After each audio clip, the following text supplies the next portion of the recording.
people have said to me that he could be the difference maker. He's got the ability just to create something out of nothing. I mean, just how integral is he to the side? Does Shetland have many other players like that?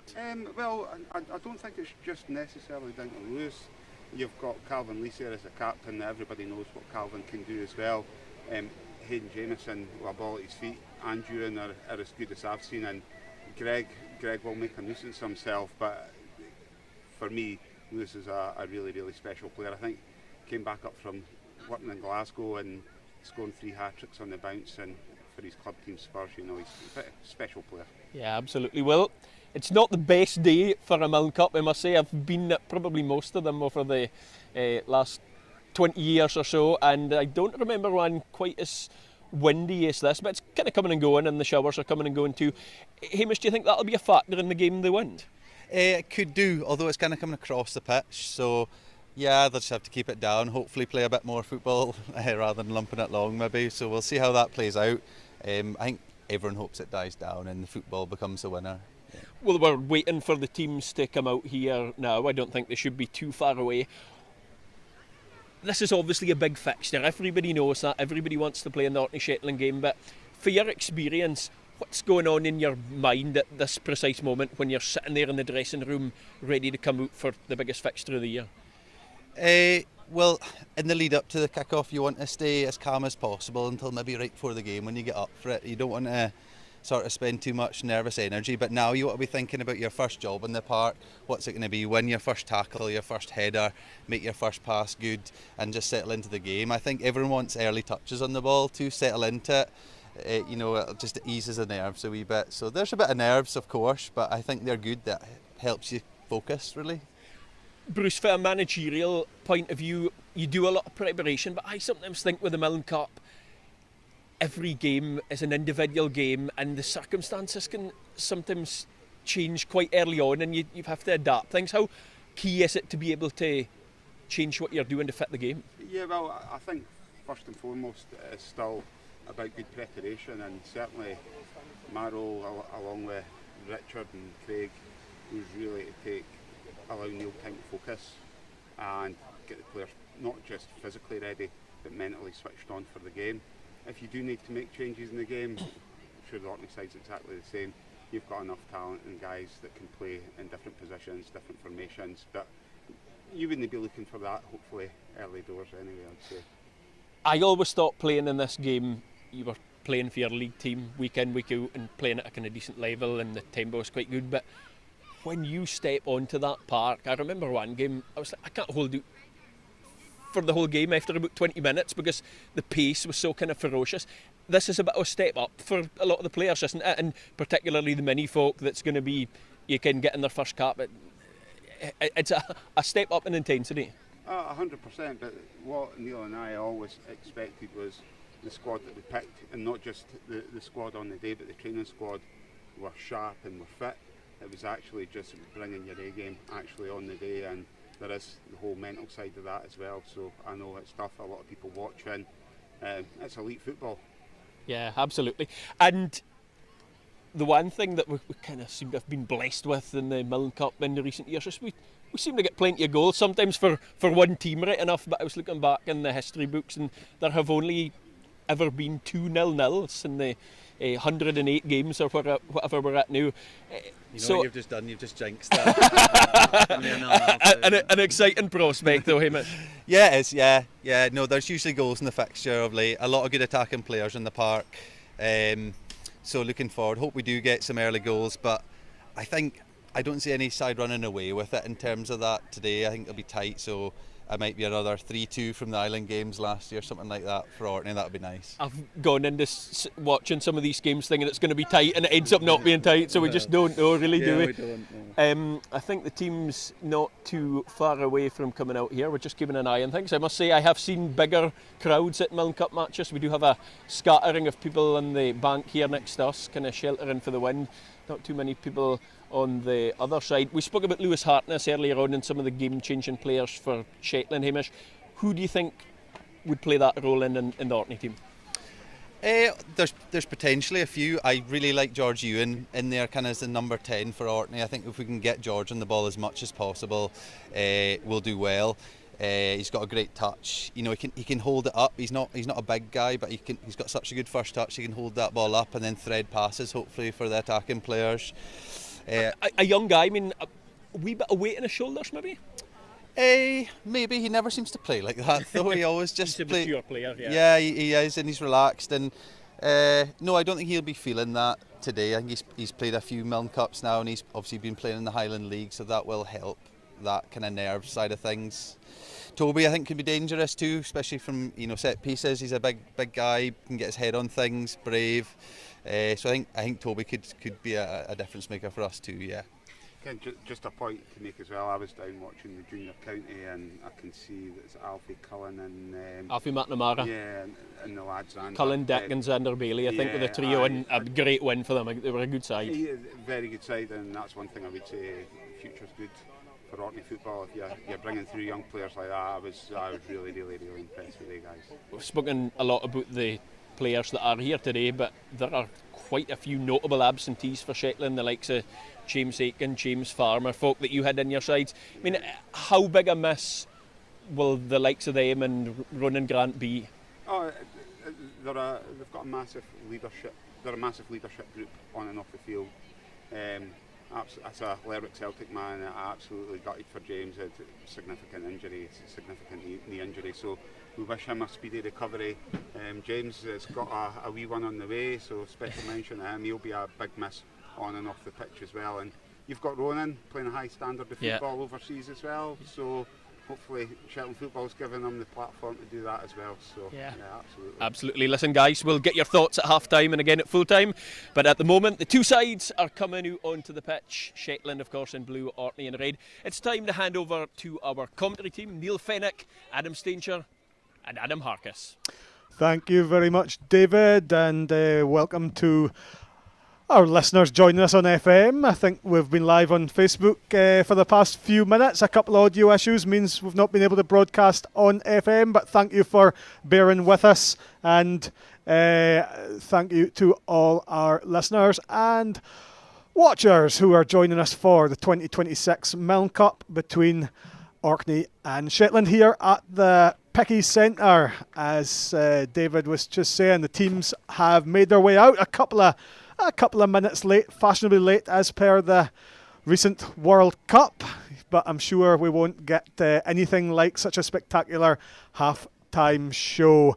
The officials in the middle are just going through their final checks, and handshakes are happening as the players go across the fine-looking surface here at the Pickaquoy Centre. I'm joined today for commentary by Adam Stanger, who played in 11 Milne Cups, and Neil Fennick, who was most recently Shetland manager. He managed 6 Milne Cups and played in one. Afternoon to you both. Hi Adam, how are you doing? Not bad, thanks, Neil. What are you looking forward to this afternoon? To be honest, I'm looking forward to seeing a lot of these young Orkney boys.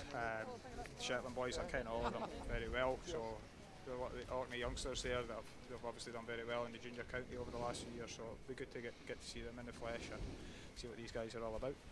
And Adam, as I said, you're a veteran of this fixture. What's your reflections as we just build up towards kick-off?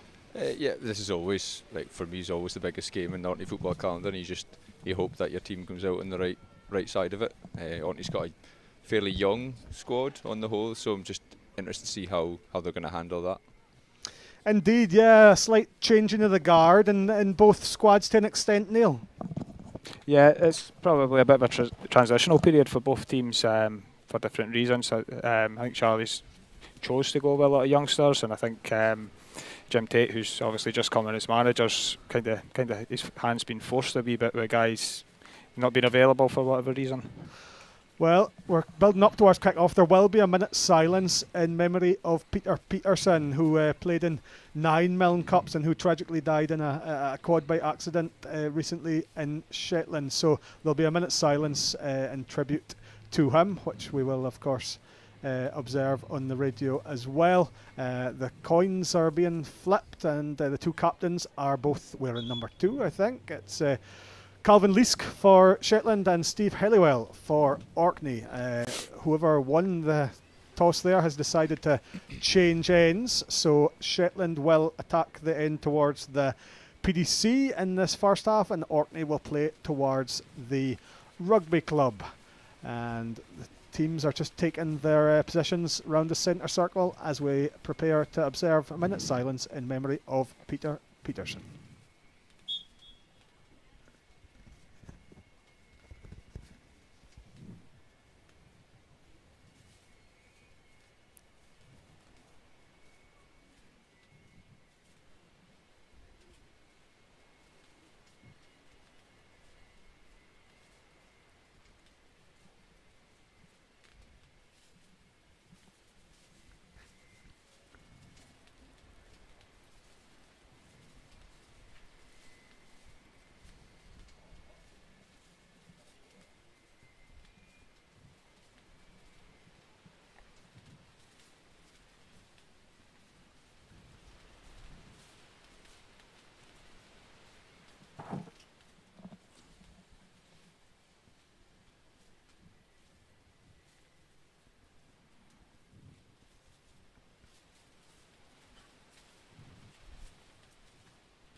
Impeccably observed. Minute's silence there for Peter Peterson.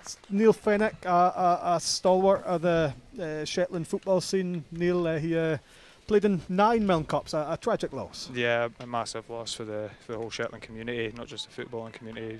I knew Peter pretty well and I played against him a lot. He was a very, very good football player and very, very well liked, and obviously part of the 2005 Island Games winning squad. So yeah, it's been very sad, and it's nice to see the players show a bit of respect here in the minute silence. Indeed. So that was a minute's silence. So we're kicking off just about 7 minutes late, the 2026 Milne Cup. I'm Adam Harkness. I'm joined by Adam Stanger and Neil Fenwick for the next 2 hours or so. And thank you for those joining us on Facebook and on FM on BBC Sounds. The 2026 Milne Cup between Orkney and Shetland is underway. Wayne Kirkness, the centre half, goes long towards Ewing, cleared by the Shetland defender. A bit of wrestling in the middle, that'll surely go blue way, Shetland's way. Yes, Gavin Lees plays a bit of advantage, but it didn't mount anything, and Shetland have the first free kick in the centre circle. We will run through the lineups before we go too much further. For Orkney, the hosts, Cameron McConaughey in goals, Steve Helliwell captain, right back, Louis Hancock left back, Wayne Kirkness and Jamie Tulloch in the middle, Aidan Draver, Thorfinn Scott in midfield, Ewing, George ahead of them, Jason Scott on the left, Toby McLeod on the right, and Xander Bailey up front. Toby McLeod clears that free kick there. We'll come to the Shetland lineup shortly. Copeland. Back to Lawrenson. He turns. Lawrenson up the line towards Greg Tulloch, I think. Indeed, number 9, Greg Tulloch. But his header goes out of play. So the Shetland lineup. We have Oldbury in goals. That is, of course, Henry Oldbury. Matthew Murray is at right back. Neil Lawrenson left back. Stuart Copeland and Lauren McNiven are centre halves. Calvin Leask, the captains, in midfield, alongside Jack Clubb and Lewis Harkness. And up front, Ewan Irving, Greg Tulloch and Hayden Jameson. So a couple of new caps there in blue. Neil, when you're coming into your first Milne Cup, are these guys going to be nervous? Have they got the recklessness of youth? What are they going to be feeling? Yeah, I'd be hoping they're nervous. I hope they've got that nervous energy and excitement and wanting to put a marker down and show that they belong at this level. They're going to get their eyes opened over the next sort of 5, 10, 15 minutes, because that ball doesn't stay still very much in the first 10 minutes. It's pinging about non-stop and the intensity is really high, and you need to just be on it non-stop. Adam, do you mind your first Milne Cup? I do, yeah. I came on as a sub about 20 to go. We lost 2-1 up in Shetland, which was a fairly common occurrence in the times I played. But me and Neil were just talking before. I think we're both probably in agreement this game's going to be won or lost by the two probably best players on the pitch would be George Ewing and Lewis Hart. Yeah, the two number 10s are just a little bit more special than some of the other guys, and if the game's going to be won, it's depending on which one of those two turn up and win the battle. Yeah, Lewis Harkness is under Bailey, giving the centre halves a torrid time there. But Lewis Harkness has scored, of course, in the last 2 Milne Cups, Neil, and he's just a real talisman for Shetland. Yeah, I mean, I've been with Lewis since he was 15, 16, and he first came through at Spurs, and I've always just called him the wonder kid because he's got all the talent in the world, and he's now 25. He's hitting his peak. He's got bigger and stronger, and added to the skill that's always been there. He's something special. Indeed, he is second in the Shetland scoring charts this season, behind Greg Tulloch, who is leading the line at number 9 today. Greg's a player that's been kind of in and out of the county lineup. Neil, what are you expecting from Tulloch? Yeah, I had Greg the first couple of years, and he's a great guy, Greg, and he's fast and he's strong, and he's unpredictable. He's capable of real moments of magic that a lot of guys on the pitch probably aren't capable of. Yeah, so looking forward to seeing what he can do today. And Adam, we've spoken briefly about George Ewing. Alongside him on the left is Jason Scott, and I think a lot of fans, excuse me, in red will be pleased to see him a bit further up the field. Excuse me. You alright? Yeah, I'm going to mark it, don't worry. Jason started at left back in the Milne Cup last July, and I'm not sure that's where he does his best work. No, I agree. I think he's a handful anywhere along the front line. He's strong in there. He's physically stronger, I think, each year as he gets older, and there's a reason Work Academy are looking at him as further forward. So hopefully he can do some damage. I was glad to see him at left back in the county last year. He's much more of a handful when he's playing centre forward or in one of the forward positions, because his aerial ability is brilliant, and he wins things, and he's strong and he's fast. Yeah, well, that game in Island Games last year, Neil, he gave Shetland a real tough time. That game up in Shetland that Orkney ultimately won 3-2. So I think there was a few eyebrows raised when he did drop back to left back. Then 2 weeks later, But yeah, I mean, I'd set my defence up to play against Jason Scott up front, and I was very pleasantly surprised when he turned up at left back. Yeah. There's Jason Scott, hits the byline. Chips it towards Helliwell, hits, but that got badly wrong for Helliwell, the captain. Ewing skies over, but a bit of encouragement for Orkney in these early stages. We're 5 minutes into the 2026 Milne Cup. Thank you for joining us on BBC Radio Orkney, on FM, on BBC Sounds, and on Facebook. Officials today, Gavin Leask is in the middle. He takes charge of his second Milne Cup. On the line are Scott Hamilton and George Brune, and Tom Huggard acting as fourth official. Henry Oldbury taking the goal kick there. Neil, he's making his Milne Cup debut. What do you know about him as a goalkeeper? Yeah, again, I've known Henry for a long time, and he's had quite a lot of experience playing on the mainland when he's been away working, and he's come back into Shetland, and he's put a lot of effort in, and it's probably a difficult decision for Jim today. He's got Henry and Rory Henderson, who's got a little bit much Milne Cup experience, and yeah, it's probably difficult to pick between the two, and Jim's obviously gone with Henry, and hopefully he can keep a clean sheet today. Well, that's your opinion. Yes, Henry Oldbury plays with Golspie in the Winter League. Oh, Jamie Tulloch was flying into a tackle there. It's wide to Jameson, but he gets his shot badly wrong. Yeah, to go back to Oldbury and goals, he plays for Golspie in the Winter League, so he's no stranger to games in Orkney's. In Orkney here. His understudy is Rory Henderson, who's had a couple of caps, the Scalloway man, but he's been struggling with an ankle injury, I believe, not from a football setting, but tripping over an Orkney. I think he was celebrating. He hurt his ankle in the Orkney, but I mean, it's always going to be hard because Shetland have had a top-class goalie for the last, I don't know how long he was playing, but Eric Peterson's been there for so long, and he's been so good. It's big shoes to fill, or gloves. Gloves indeed, yes. Jameson on his left-hand side, looking lively in the early stages. Jamie Tulloch clears, another one making his Milne Cup debut. Handball by Aidan Draver in the middle of the park. So Shetland have a free kick midway in the Orkney half. I'm not sure what that noise is. Sorry, that was me, Anna.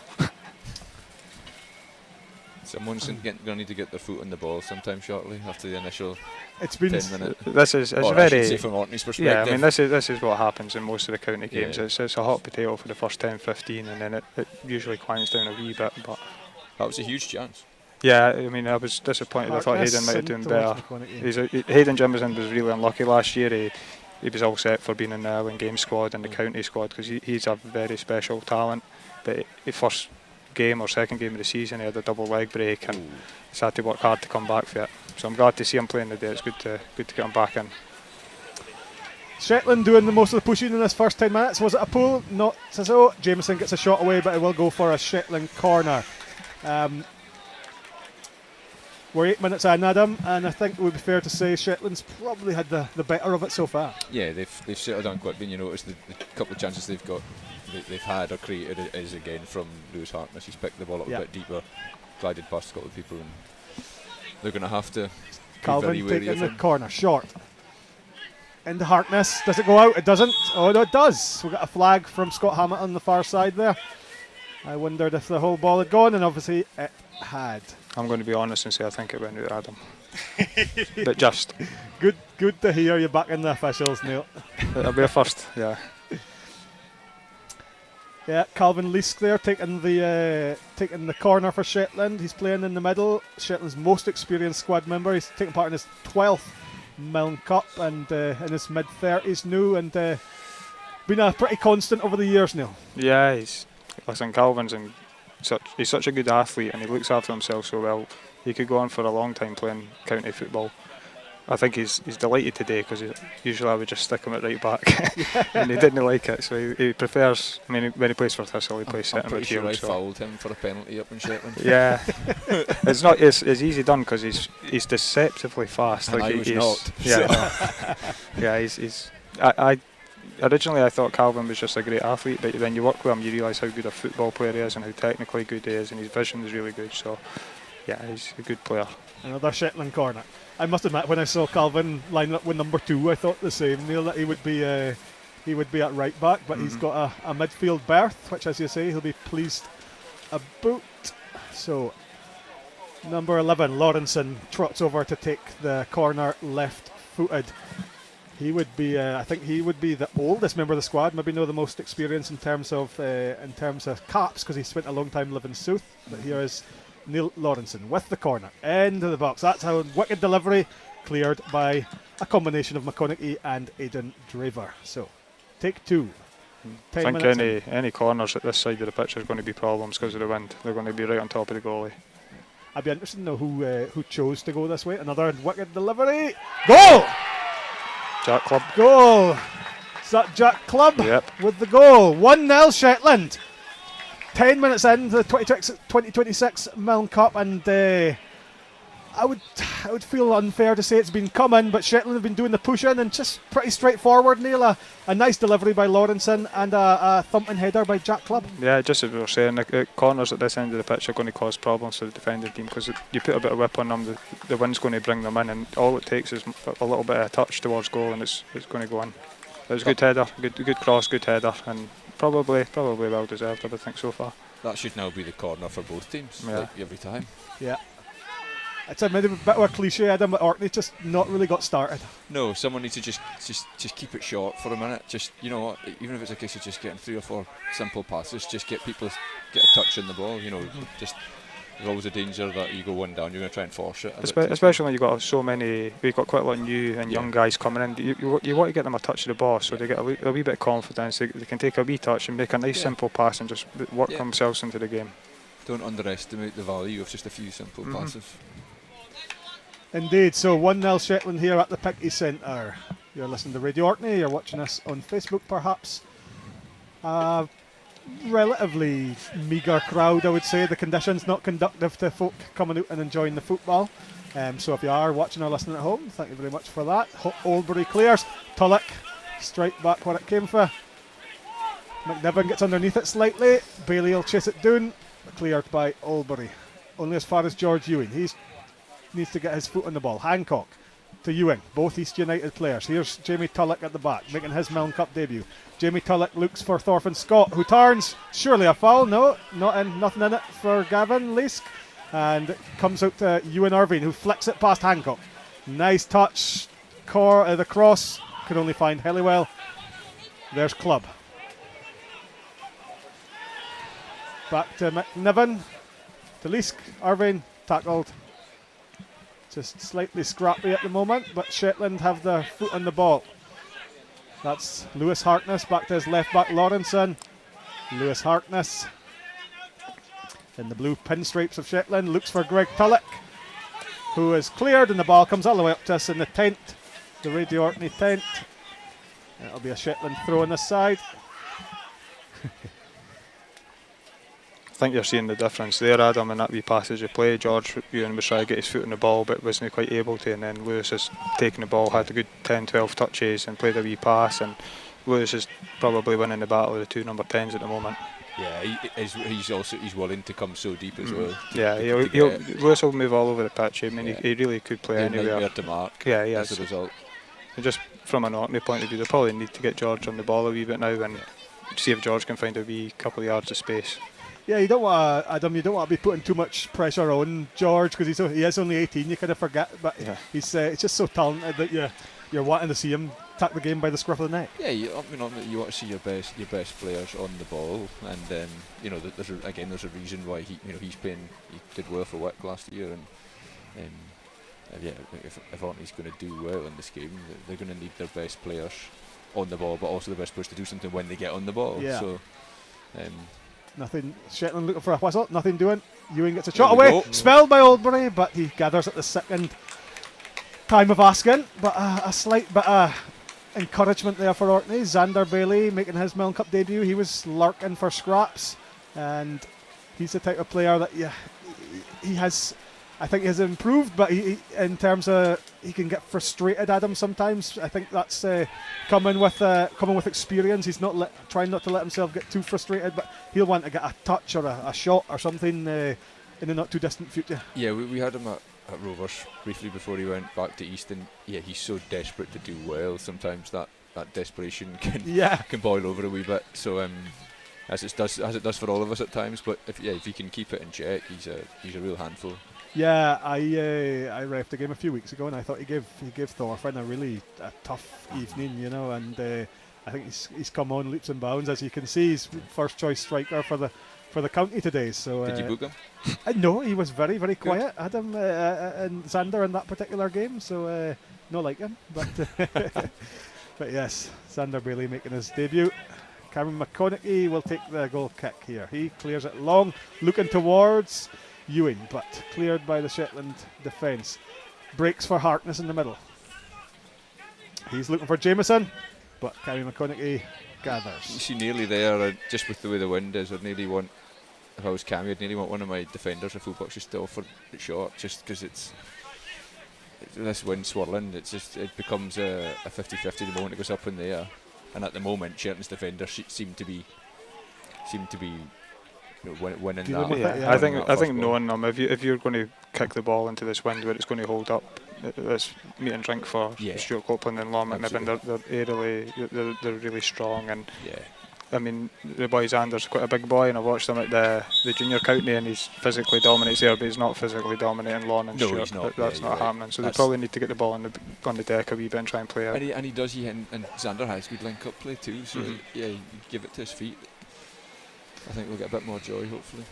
A loud whistle there from Gavin Leask. I think George Ewing left one on Lawrenson for the want of a better expression. There's an obstruction by Orkney captain Helliwell, and he's going to get a talking to as well. No much on that one for me. It's just a bit Jameson turned him, and Helliwell held him back, but Gavin asserting his authority early on. Just around 17 minutes into the Milne Cup. Calvin Leask, the Shetland captain, will take the free kick once the two-man Orkney wall is back the suitable 10-yard distance. Calvin Leask over the free kick here. He'll wait for the whistle from Gavin Leask in the middle. and he looks for Tulloch. That's a half chance there, Neil. Yeah, he got too much on it. He just needs to flick that, and the slightest touch, Cammy's in trouble. But he just too much on it, and he's right on the post in the box. Yeah, it's a free header, that, wasn't it? Yeah, I don't know who was up marking him, but they weren't near him. Centre halves today, Adam. Both guys you know well. Wayne Kirkness been around the scene for many years now, and Jamie Tulloch making his debut, and he's a Rovers player that you know well. Yeah, I mean, to be fair, like Jamie's just really gone into the centre back role in the last. I'll come back to you. Here is Orkney hitting the byline. Louis Hancock making his way into the Shetland box, but you saw the pace of Matthew Murray there. He is absolutely rapid. He covers the ground so quickly. He'll maybe nullify a lot of that, because I think that Louis is very quick and able. So if he's quick as well, that's probably going to nullify that. Ewan Irvine getting the latest player to get a talking to. It's a slightly late tackle, and while we wait for this free kick to be taken, Jamie Tulloch, a relatively new centre half. Yeah, he's only really started playing at this year, maybe year and a half. You know, he was always more of a wide player. Here he is taking the free kick. He'll go long into the box. But he's done well for Rovers there.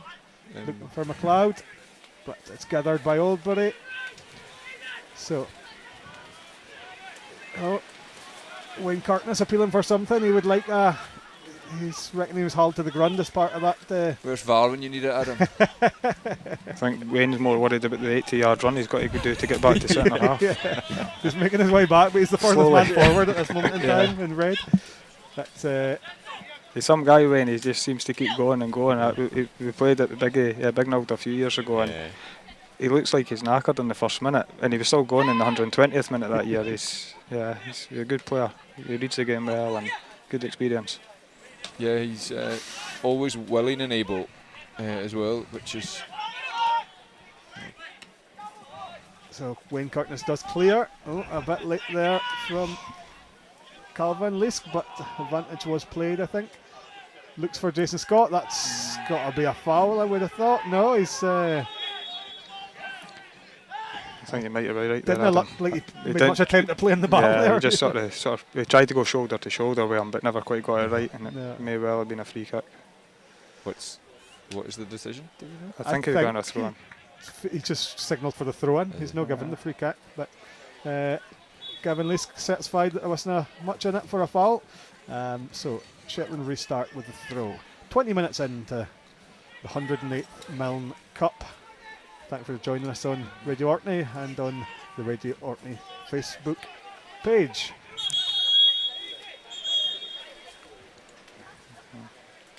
Gavin Leask looking to give somebody else a talking to here. Certainly hear the whistle anyway. An extra loud whistle, that's for sure. It's Aidan Draver and Harkness directly against each other in the middle of midfield. It's quite a big ask for Aidan that today too, given that he's just back from injury. Yeah. You know, to come into a Milne Cup game and mark Shetland's best player, having not played an awful lot of football this year, that's a tough ask. Yeah, I really like Aidan as a player. I think I'd always try and find space for him, but when you're no match fit, it's a big fixture to come into. Here's Jameson on the right hand side, looks for Clubb, the goal scorer. Leask. Now here's Thorfinn Scott, looks for McLeod. Shot. Tory McLeod taking part in his third Milne Cup. A bit aimless from Thorfinn Scott, and it'll run to the right hand side for Ewan Irvine. Ewan Irvine made his debut this time last year up in Lerwick, and now he's starting for Shetland on the right hand side. He's done well there. He's a pacey player, Neil, a tricky kind of winger. He's coming into his own now. We took him in a few years ago, and what I would have described him as raw pace, raw skill. Maybe needed to work on the end product a wee bit and bulk up, and he's now started to bulk up, and he's starting to score goals in Shetland football and provide assists, and he's some boy as well. It's Ewan Irvine plays for Walsey, and surprisingly the only player in the current squad to actually hail Faye the Bonny Isle. Yeah, that would be right. He's always been a bit of a pretty a bit of a hotbed for Shetland footballers. They produced some amount of players over the years. It's Carl Williamson. Carl was also, yeah. Here's Richard Arthur. a corner from the left-hand side again. This is where the goal came from. Deeper this time. Copeland gets up onto the top of the net. I think Orkney are struggling with their between Jack Clubb, Lorne and Stewart. They're really good in the air, and Wayne's probably the only guy you've got that's going to sort of maybe try and stop them. Shetland's a big side through the middle of the pitch. Yeah, they are. I mean, well, there's probably about 4 or 5 Shetland boys that I would fancy winning headers in there. And I think looking at it, it seems to be Wayne's the one guy that Orkney are looking to stop them. Yeah, I suppose, Adam, to come back to the centre halves for Orkney, it's two maybe a traditional centre half. I'll come back to it. Here's Harkness bursting through, but ball runs away from him there. It was a lovely ball for Ewan Irvine, and that's Lewis Harkness in his most dangerous when he's facing up the defenders 35 yards to go, and he just skips past them, and he was almost there. He was one touch away. There he is now. Gets the ball out to Jameson. Jameson flicks it in towards Leask, but it breaks for an Orkney defender. Helliwell goes to McLeod. McLeod inside to Ewan. George Ewan crosses the halfway line, but it's crowded out by 3 Shetland defenders. Helliwell looks for McLeod again. Yeah, sometimes players just look like they belong at a higher level, like just the way they carry themselves, and Lewis Harkness certainly looks like that. I think we might be. I think Lewis's plans are actually to move away from Shetland down to the Glasgow area, and from what I hear, there's probably a few teams at a reasonable standard. It'll be interesting to see how he gets on when he goes there. Dodgy kick from Oldbury, but no harm done. Breaks for Leask. Leask goes back to Lawrenson. Lawrenson up the line. Looks for Tulloch, but it'll break for Jamie Tulloch. Tulloch's playing against each other up front and in defence, so we'll try and differentiate between Jamie and Greg. But yeah, Adam, as I was saying, you maybe consider the 2 centre halves for Orkney a traditional one in the shape of Wayne, where it's defend first and play football later, and Jamie Tulloch maybe more of a ball playing centre half, as it were. Yeah, possibly indeed. It's admittedly, I'm like at the moment, I suppose I can't think of many other centre backs, like say in their mid 20s that would like Stuart Colton, for instance, 28 years old and going to dictate things. I'm not sure Orkney's got that at the moment. I think the thing with Stuart is he's actually a mix of both. He'll go and mix it with the best. He'll win headers, he'll win challenges, but he's so comfortable on the ball on both feet, and he can play short. He can play 60-yard passes. He's fast as well. Similar to Lorne. Lorne can do both sides. Not much seems to phase Stuart. No, he's quite laid back, and he just he leads from the back, and he's a really good guy to have in the squad. Played quite a bit of squash with Stuart, actually. He's good to squash. He's just chilled. Never seems particularly excited. Ewing goes for Bailey. Bailey's in on goal. He'll have a shot, and he hits the post. Oh, it was close, but you sort of think in those situations he's got to go the other side and go across the goalie. There was a bigger side to hit. Yeah, I think Xander's gotten a really good hit there. He's caught it clean, but you wonder if a bit more finesse and go across the goal, he might have levelled the scores. But Xander Bailey, Orkney's first real chance of the game, rattles the post after being put in on goal. I would like to see it again. I don't know if Henry maybe got a wee touch on that. Or yeah, I would like to see a replay indeed. But we'll. So a bit of encouragement for Orkney. Now Jason Scott will take a corner from the left-hand side. Flights it in towards the back post. To Orkney. Here we go! Toby McLeod evens the score. He went for the header, it didn't amount to anything, and it fell Bonnie at his feet, and he pokes it into the top of the net to equal the scores. 1 each after 26 minutes. Orkney 1, Shetland 1. Kind of feels like Orkney's going to get back into it with something like a set piece or something. Yeah, and you know what I've spoken about for years. The big thing about football is momentum, and to be honest, Orkney didn't really look like they were going to do much, and then Sanders broke away there, had a chance, they got a corner, a bit of probably a lucky break for Toby. His header came right back to him and he scored, and suddenly the game's changed a wee bit now. It's see what happens the next 5. So both sides have scored now. It's a game on in the 108th Milne Cup. Lewis Harkness on the ball. Goes by Aidan Draver effortlessly. He's And again gets a shot away, but a lovely run, Neil, but slightly tame shot. But that's Lewis Harkness. That is dangerous. Yeah, I mean, he actually went past Aidan Drever like he was new there, and it just didn't quite catch the shot properly. Lovely header by Bailey, looking for McLeod, the goal scorer. Here's Hancock. Endelisk in the middle. Cavalry strides forward. I think he could have gone further. Cut out by Steve Helliwell. Aidan Drever rides the challenge of Harkness. Aidan Drever wide to Thorfinn Scott. He's been quiet so far, but here he is on the ball. Thorfinn Scott goes by, tripped by number 4 McNiven. No, he was not. It was nothing in it for Gavin Leask. Now here's Harkness. He'll be tackled, will he? No, he rides the challenge. Wide to Tullock. Greg Tullock saved by McConaughey. Lewis Harkness can do what he wants right now. I think Charlie's going to have a look at this and try and, I don't know if George can play a bit deeper and maybe try go George man for man with Lewis, because Aidan's just not. Lewis is just too quick, too skillful. And the minute the ball comes into his feet, he'll turn either way. And I used to train with him when he first came through as a 16-year-old, and he was nutmegging me about 5 or 6 times a night. I couldn't even kick him. I couldn't get close enough. Calvin Leask with the corner. Looks dangerous, right on top of Cameron McConaughey, but he paws it over the bar, and it'll be Lawrenson corner from the far side now. I think Orkney were asking the question there, Adam, about a trip for Thorfinn Scott deep in the Shetland half there, and it looked from our angle, I thought there was enough there for a free kick. I didn't have it as a foul. Did you not? No. Oh, that's why I'm Probably committed loads of those. So of course I'm not going to think it's a foul. Well, fair enough. That's why we're here to we see things differently. I thought it was soft. Yeah, and Gavin agrees with you, so you got it right. That is also a very rare occurrence. So. No, interesting to get different takes on it. Obviously, Orkney were appealing for the free kick, but Shetland broke up. But the 2 corners have come to nothing, and they'll start from the back here. Kirkness will go long.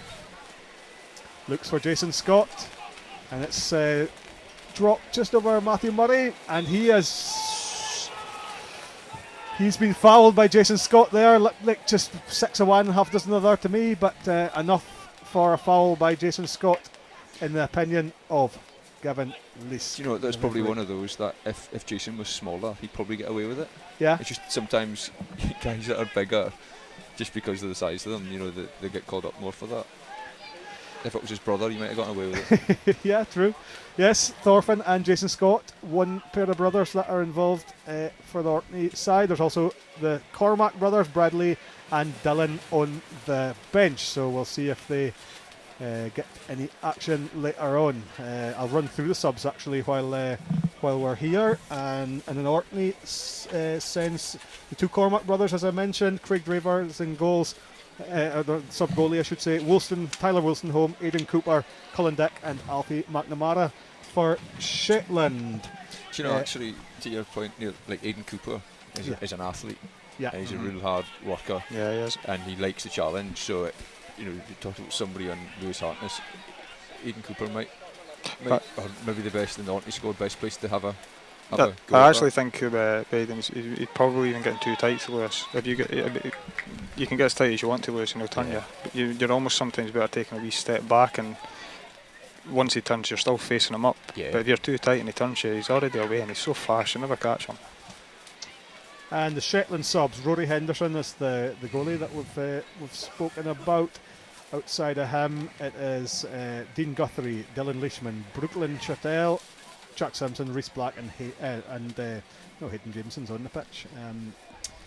There's somebody I'm missing there, but Jack anyway, McShane, Jack Simpson. McShane, of course, yeah. Indeed.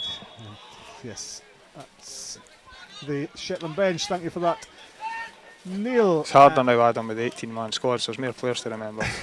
That's right. Just over half an hour gone here at the Milne Cup. 1-1. Jack Clubb opened the scoring for Shetland, and Toby McLeod even up around 5 minutes ago. And you are listening to Radio Orkney's coverage of the Milne Cup, or you're watching it on Facebook. Well, Toby McLeod turns, goes by Lawrenson. Nice bit of play from the big-haired Toby McLeod. He's blocked him off there, but Gavin Leask's letting plenty go. The referee, he's I thought he got blocked there, Adam. What did you mark of that? Yeah, he did look like he got blocked. I don't know where the ball was going, but it definitely seemed like a block, and certainly the boys next to us thought so too. I thought it was good. I wonder if that was Nah, it's hard. He went shoulder to shoulder with Stewart, and I mean Toby's a big strong boy, and so is Stewart as well. So I actually didn't have a great view of it. I think I'd like to see Toby a bit more central though. Again, like we're talking about Jason Scott previously, I feel he's a bit wasted out wide. I'd like to see him in a central position. He was another one as when I was manager, I would be worried about Toby. I was concerned about him and I'd make plans for him.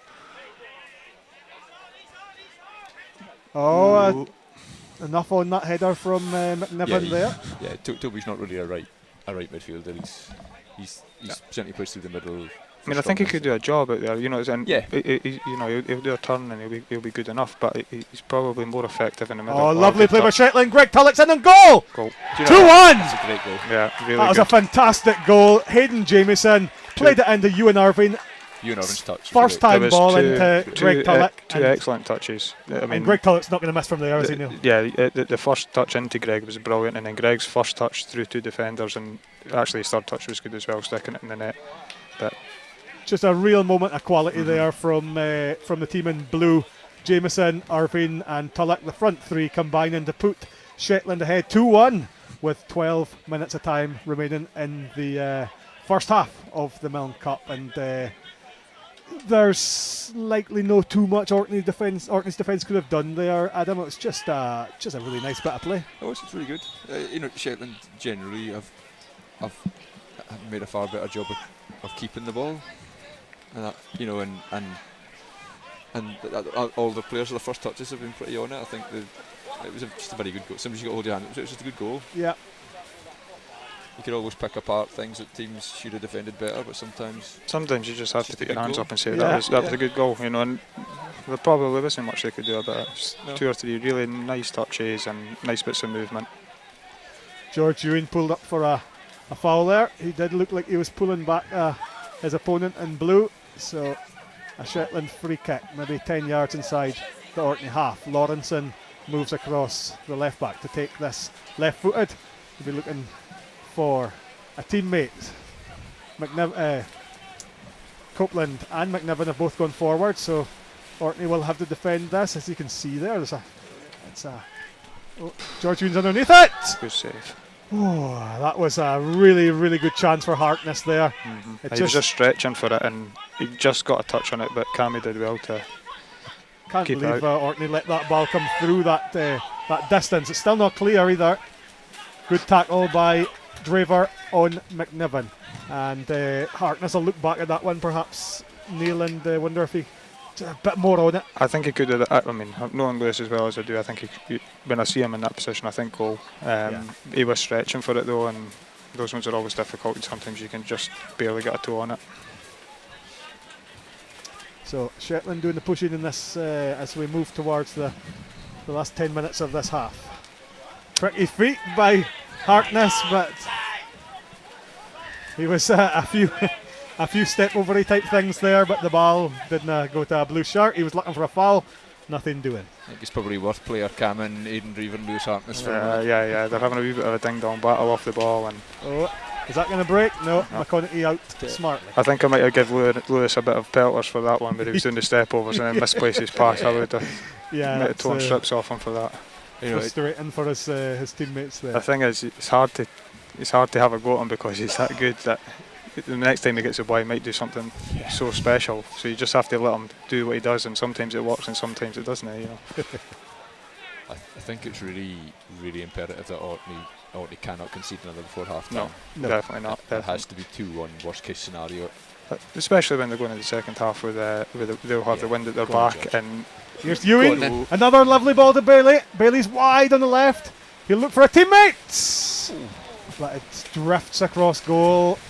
Toby McLeod was lurking at the back post there, but just wouldn't fall for the Stennis man. So it remains 2-1. But George getting his foot on the ball. That's twice now he's put Xander in a promising position. Adam.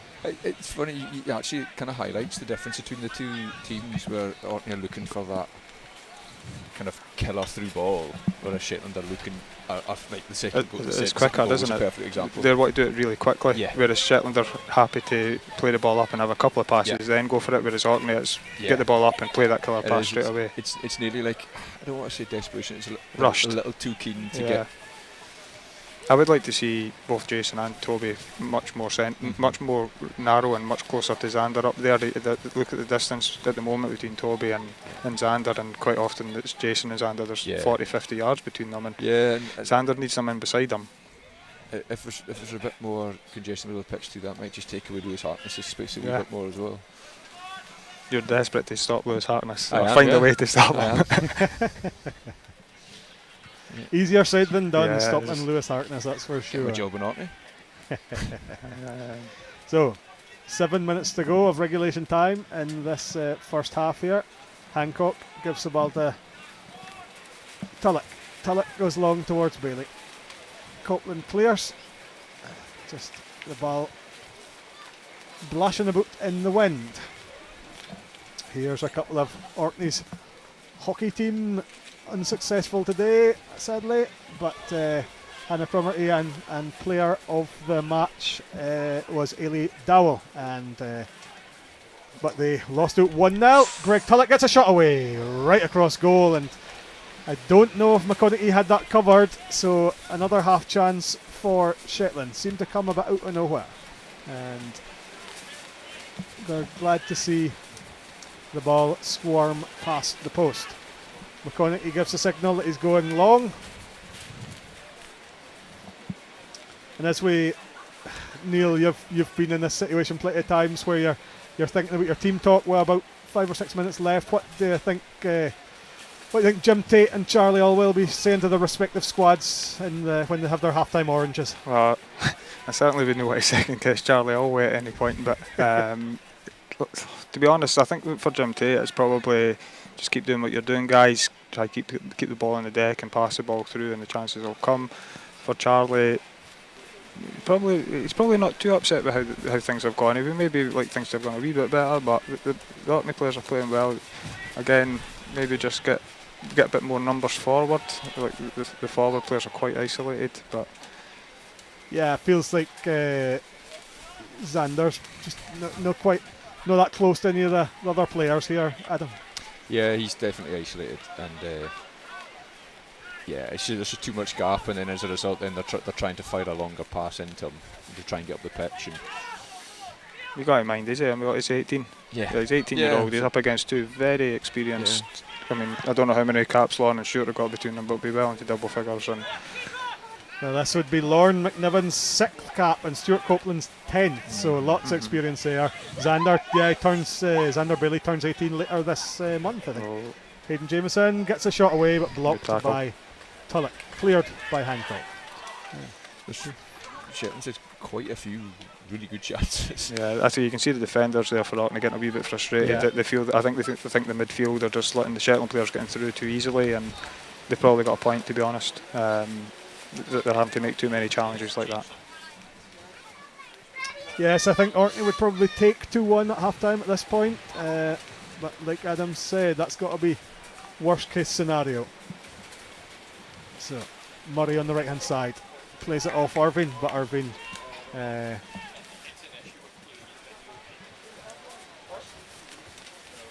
so here we go. To be fair, Orkney have been in worse positions at half-time, Adam. Yes, that is very true. Yeah. That is very true. Speaking from experience, yes, we have. You try giving the managers team talk when you're 6-0 up and you're just not sure what to say to them. Yeah, there's no much you can improve on when it's. I actually went through them. I was screaming at them and everything. Yeah, well, I didn't want them to rest on their laurels, and I didn't even want it to be like 6-2 or 6-3. Oh my goodness! Oh my goodness! Total fluke. Third goal for Shetland. A cross, undoubtedly a cross on the right hand side from who was that, Neil? It was Greg Tulloch, and I'm pretty sure he'll tell you it was a shot. Greg Tulloch scores Shetland's third, his second. He dinked the ball into the box. It's just drifted in at the back post. Cammy McConaughey caught underneath it, and I think you've seen the weather conditions there playing a part, because the wind's probably taken that over Cammy's head, and it's a horrible one for a goalie, because you really, there's nothing you can do. You know you're in trouble, and it's either going to land on the top of the net or the back of the net, and for Shetland it's fortunately gone in.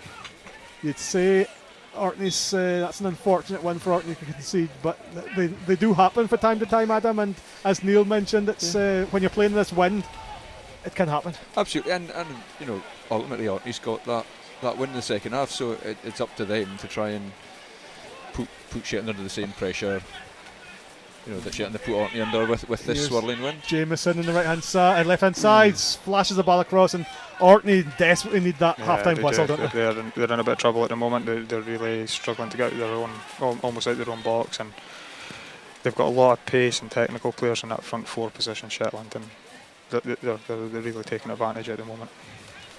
2 minutes to go in regulation time.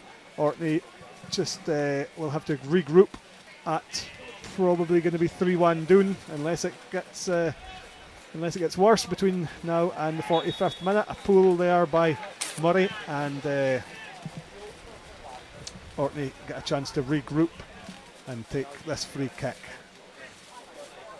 That's the problem, though. You could probably count on one hand the times that George, Jason, Toby have got the ball in the right areas. Yeah.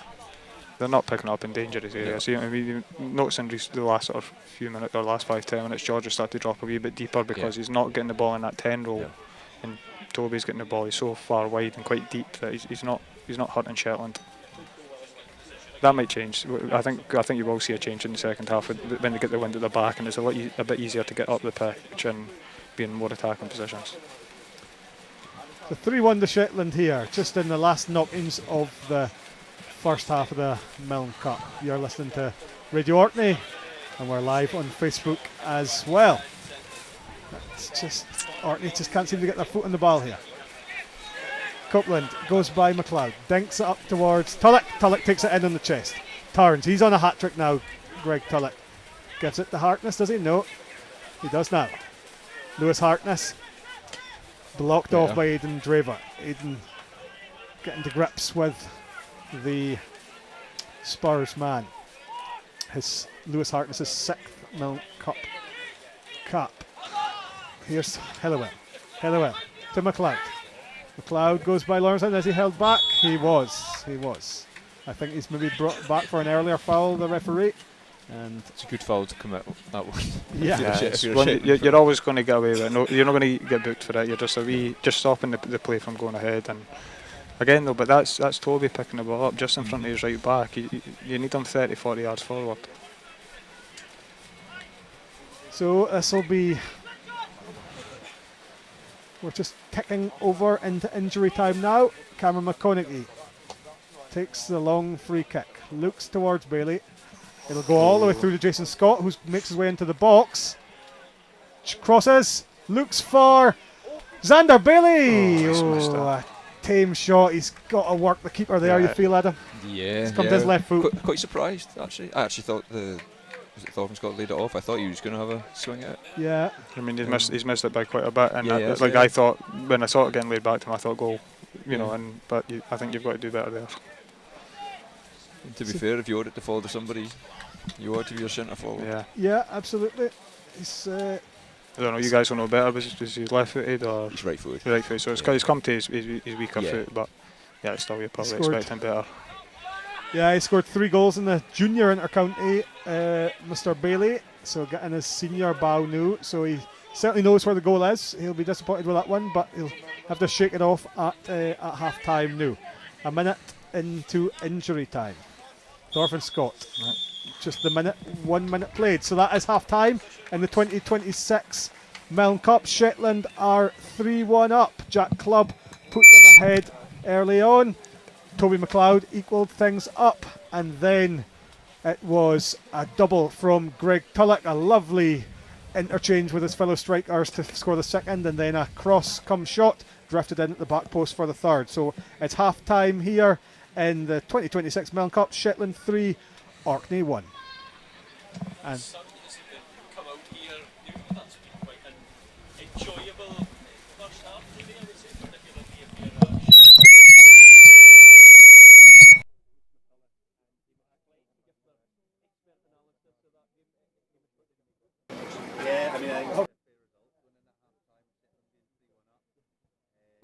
I think they've probably dominated the game, really. Yeah, they deserve it, although one goal's obviously very lucky. They probably deserve to be 2 up at the minute, and unfortunately that chance just before half-time there where we've missed, we might rue that one, I think. Yeah, Chat Club with the first goal, then Greg Tulloch with the next 2 for Shetland, and of course it was Toby McLeod that prodded home for Orkney. Bruce, what did you make of things there? Well, I kind of thought Celtic really had Celtic. Sorry, getting mixed up with Habit, absolutely. But I thought Shetland really had control of the middle of the park. I thought certainly the first half hour well in control.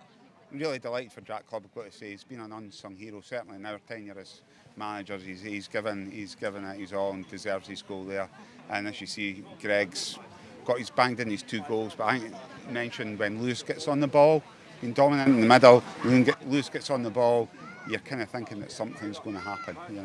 I was watching that and thinking I would be surprised if this guy doesn't score by the end of the 90 minutes. I mean, he's just a huge threat. But Shetland seem to be finding gaps in behind the Orkney defence, which must be a cause of concern for Charlie Alwyn. Absolutely, but first and foremost, you've got to have your solid base, and you've got your solid base in Stuart and Lorne and Jack, and that allows Calvin, Lewis, your white players, Greg as well, to go and play. So that's absolutely paramount that you've got the confidence to go forward, knowing that the guys are there, and I think that's been absolutely key for Shetland.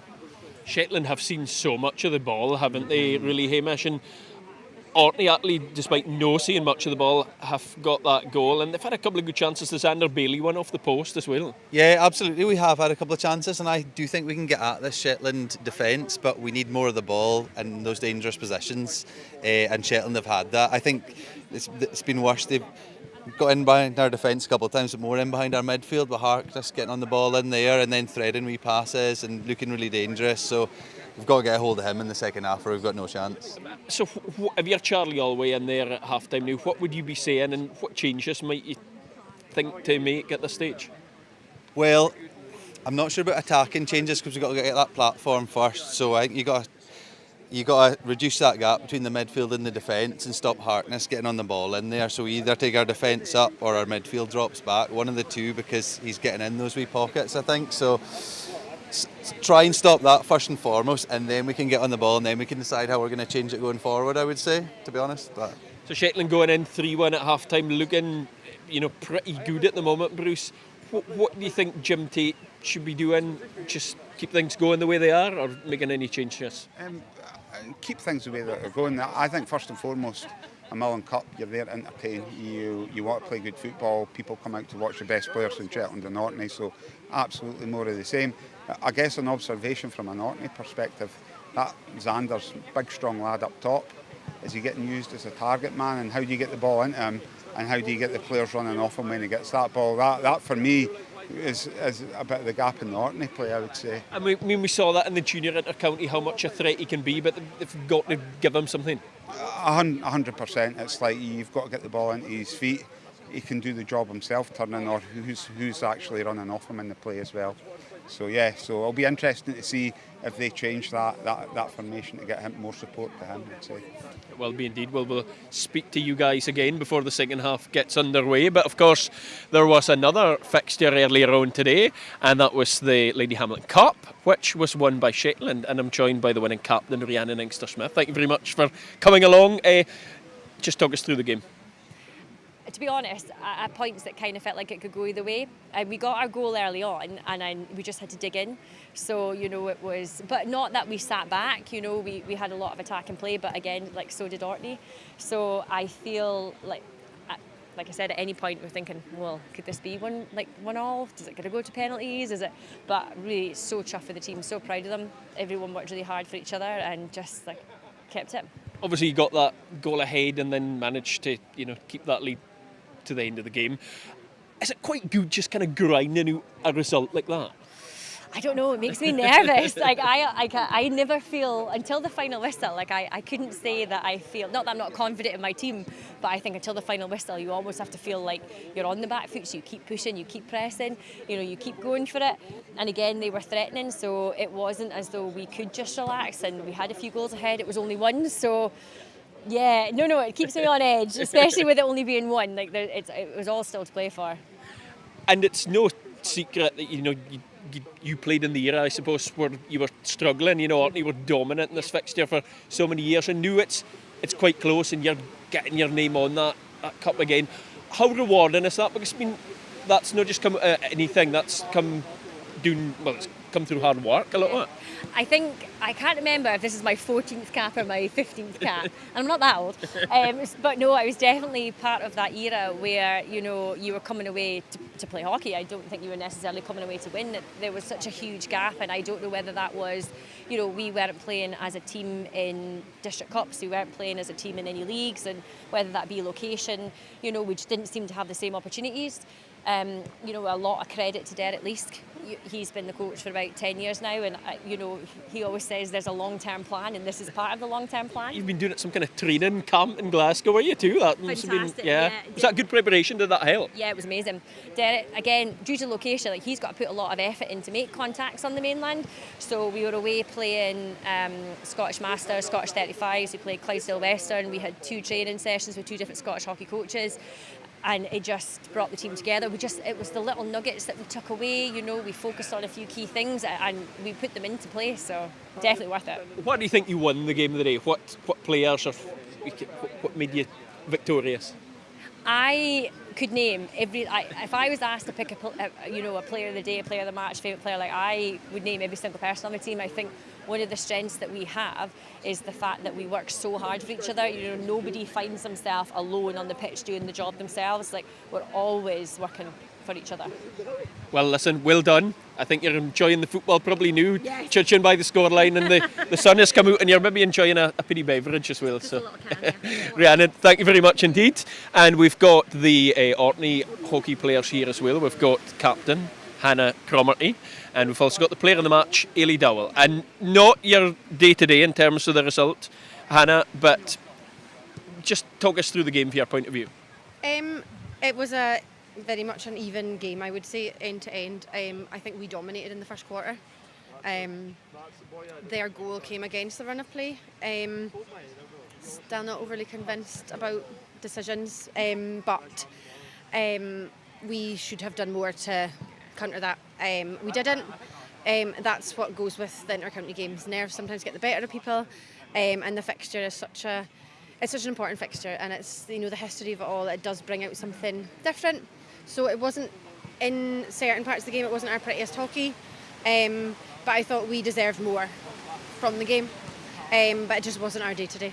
And credit to Shetland, because they got that, and I think that was maybe their first kind of shot on target, one of the first circle entries, so they were clinical. It's actually so windy here that there's leaves blowing down off the tree. I just got hit by one. I wondered what it was for a minute. Hannah, dominant in this fixture for so many years, and some of the kind of core players during that period are not playing for whatever reasons. And are you in a kind of period of transition, building something new maybe? Yeah, I think that's a kind way of saying I'm the oldie left. I would never say that, Hannah. But no, I think you're right, and it's always important. We always make sure we've got juniors in the team. I think Shetland on paper were they had a stronger core, looking at cap wise. We've got 3 young juniors who have still got a good couple of years juniors left. We've got Ailey, who is still young but is a really mature player. But yeah, it's a transition year or 2, but we've got there's some of the girls have come out to have babies, families, so they will absolutely be back as well. So that'll only strengthen things. Well, Ailey, I'm sure that you would trade your Player of the Match award probably for a win in that fixture of the day, but quite satisfying to get that. How chuffed are you? Yeah, I'm super chuffed. I just think that, like I said before, I just feel like you play so different when you're in your Orkney team and with Shetland. I don't know, like if that was a league game, I feel like I could still put in a fight, but just the level of play and the level of the way you think, intensity. yeah, like just the level, just the intensity of it just makes you have that fire in you just to do very well. We were speaking earlier on here in the football, and I mind playing in some of my early Milne Cup games. I just couldn't believe how ferocious the pace was, and I'm less used to watching hockey, but is it just exactly the same pretty much? Yeah, exactly. It's just so quick. It's just like you have to just be complete like changeover. It's just so quick, and everything's just you just have to be in it to win it pretty much. But obviously that wasn't the case today, unfortunately. But yeah, you just have next year. It's always next year. So we've got this group of young players coming through now. I'm sure a lot of them kind of about your age. Are you excited by this group coming through? Yeah, there's a few my age like me and kind of Anna Corsi and then Isla and all that kind of ones, but obviously with Holly and Rosa as well, they're such strong junior players, and the fact that they can just switch from juniors to seniors just like that is just so amazing. Like, and I just feel like with all the junior ones too, there's so many people in that teams, like Millie Tate and stuff, and like Elena Scott and Marie Gibson. They have so much. That's obviously one's just off the top of my head, but they have so much potential. And I hope that they can see that in themselves and bring that through after juniors through to seniors as well. I just hope, to kind of just carry it through would be amazing to see that. We look forward to the future then. Yeah. Hannah, a bit of a different year for you as well, because you've been the coach this year too. Has it been difficult kind of balancing playing and being the coach? I always think that must be quite hard. Yeah, it's been... I mean, I didn't know what to expect really. I know my dad did it way back when he played, but it's slightly different with everything else to kind of contend with nowadays. But it's been quite stressful. Like, we had our winter campaign, Scottish Cup, where it was just me, but because it's a bit more kind of, we have games before Christmas, we have a break, and we have games after, it kind of seemed to work a bit better, and I think there's less hockey and things in the winter anyway, but the build up to this was super working full time as well. It was just like, I don't think I can give it what it deserves, so thankfully Dad came back and helped me out, and it's just somebody to bounce off of nearly. Just, you're playing, so you don't want to, you can't see everything on the pitch. Sometimes you are so focused on your own game. Dad can absolutely tell you what he thinks should be done on the sideline, and just somebody to bounce off of, and it not have to fall onto one of the other players as well. I think it's been a different year. Even today I was thinking I'd forgotten something, not out of my kit, but just forgotten to do something as a coach. So it's just that kind of a different outlook on it, but I think Dad has now that will be his last. Okay. So we'll see if he can keep away. Yeah. I mean, it's such a family affair for you, Hannah, because you've got Lisa playing alongside you, and your mum and dad's been involved for so long, and Holly as well. Yeah. It's been said before, but it's kind of your life, I suppose, a lot of it. Totally, and I mean, since I was young, all I ever knew was Bignell, hockey, football, and pick between the two, basically. So it's lovely that it's kind of a tradition that's carried on, and like having the kids as enthusiastic about the fixture as we are, there's something really special about it. And I think even people down south that come up and visit, they don't get the magic of intercounty. They don't get they can't understand why we get so stressed out about one game, or anxious, or the nerves that people experience. So it's something really special, and it was made really special today with having like Holly starting on that team with me today.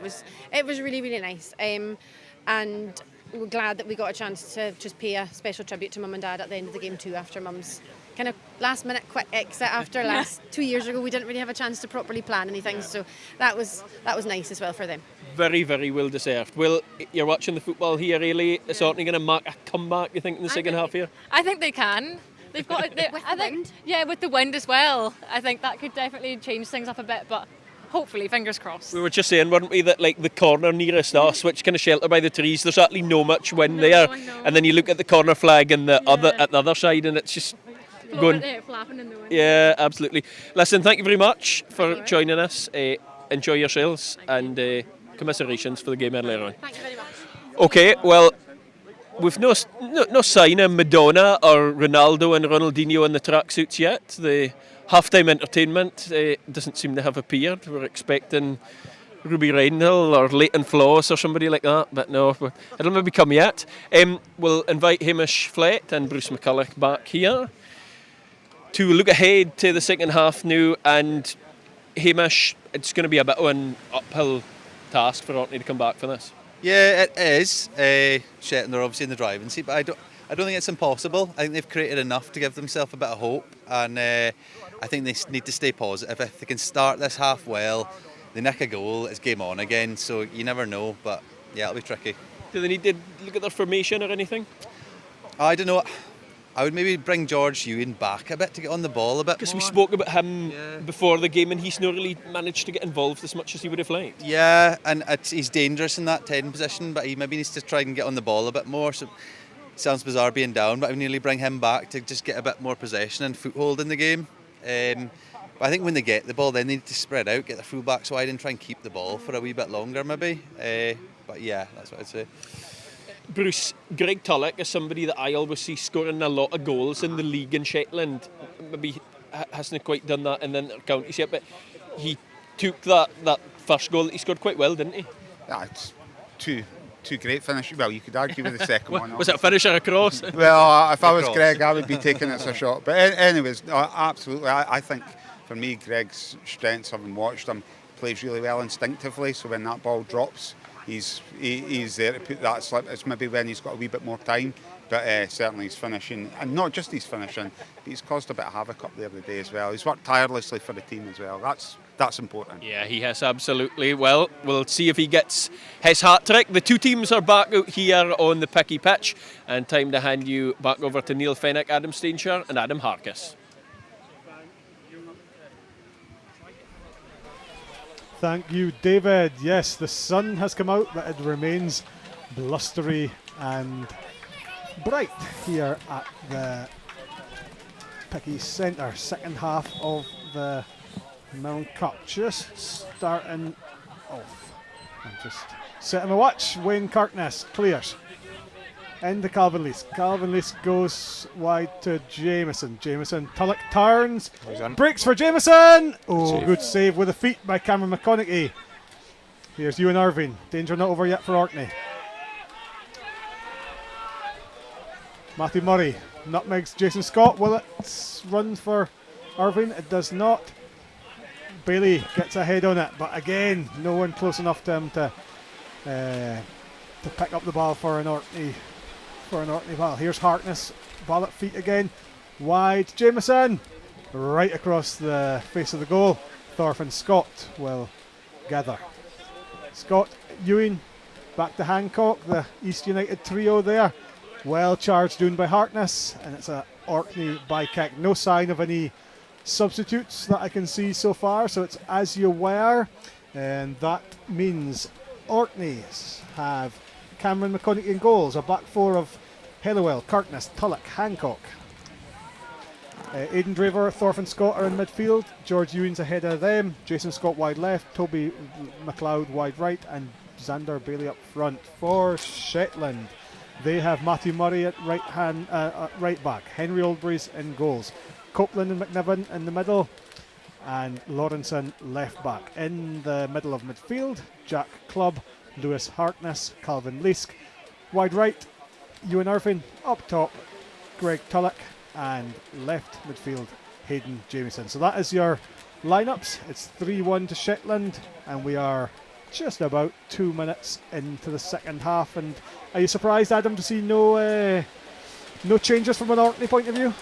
Yeah, a little bit, to be honest, purely just for freshen things up, and maybe he's going to give it 10 minutes, start to see what the start of the second half brings with the wind. It might change things, so I don't think it'll be too long before there's changes. Here's Greg Tulloch, out muscles Jamie Tulloch on the right hand side, but Jamie Tulloch gets the ball. He chips forward looking for Jason Scott. There's the wind in action. It's up in the air and no dropping, no travelling very far. Wayne Kirkness will clear. No, he's going to give it back to McConaughey. No, indeed he does clear. And Murray, right back. Done nothing wrong so far. Louis Hancock is the left back. Gives it to Ewing. Part of that strong East United team that's top. I can't mind if they're actually top of the league, but they're got a game in hand and Doomby at the top of the league. And here's McNiven. That'll break for a red throw, a blue throw, a Shetland throw. I'm wondering if George has dropped deep on Lewis Harkness. Oh yeah. They seem to have sort of inverted the triangle in midfield, and George has gone for being the top part to the deeper of the three.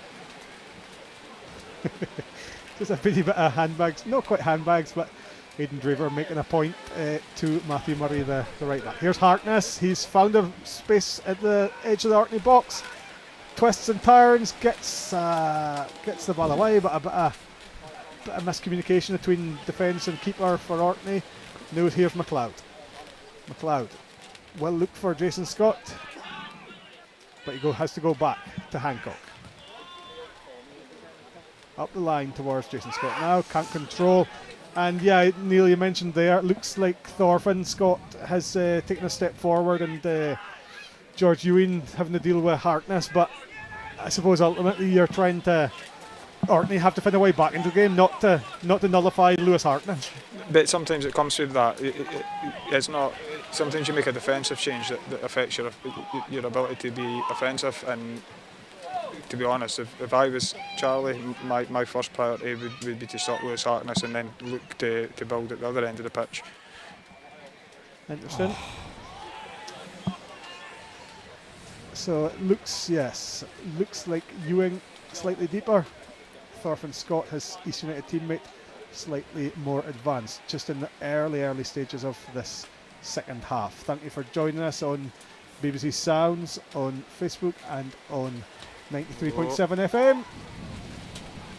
Half chance there for Lewis Harkness, but it's straight at McConaughey in a very routine stop. I wonder if he seemed to kind of side-footed in, and wonder if he'd gotten a bit more power. I hint it might have bothered the goalie. Not to be this time. Calvin Leask flicks it towards Greg Tulloch. Greg Tulloch being marshalled by his namesake Jamie. There is Jamie Tulloch. Inside to Ewing. Ewing, nice turn. Goes towards Bailey. Bailey, is he pushed over? No. Nothing doing. Harkness, a rare misstep from Lewis Harkness. Here's George Ewing.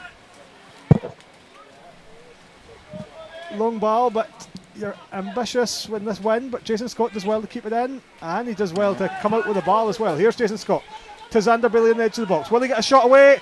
He twists, good shot.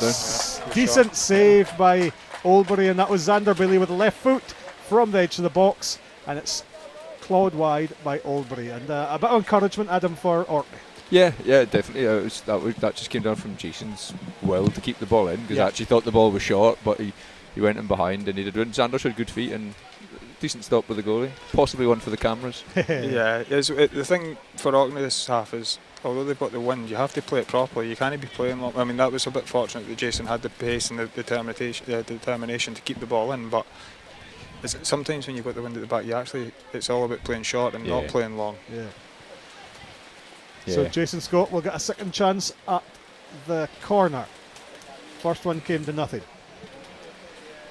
This is that corner that Shetland profited from in the first half. Jason Scott towards the 6-yard box. Ewan Irving will clear.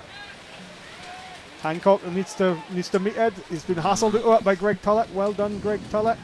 But Shetland can't capitalise.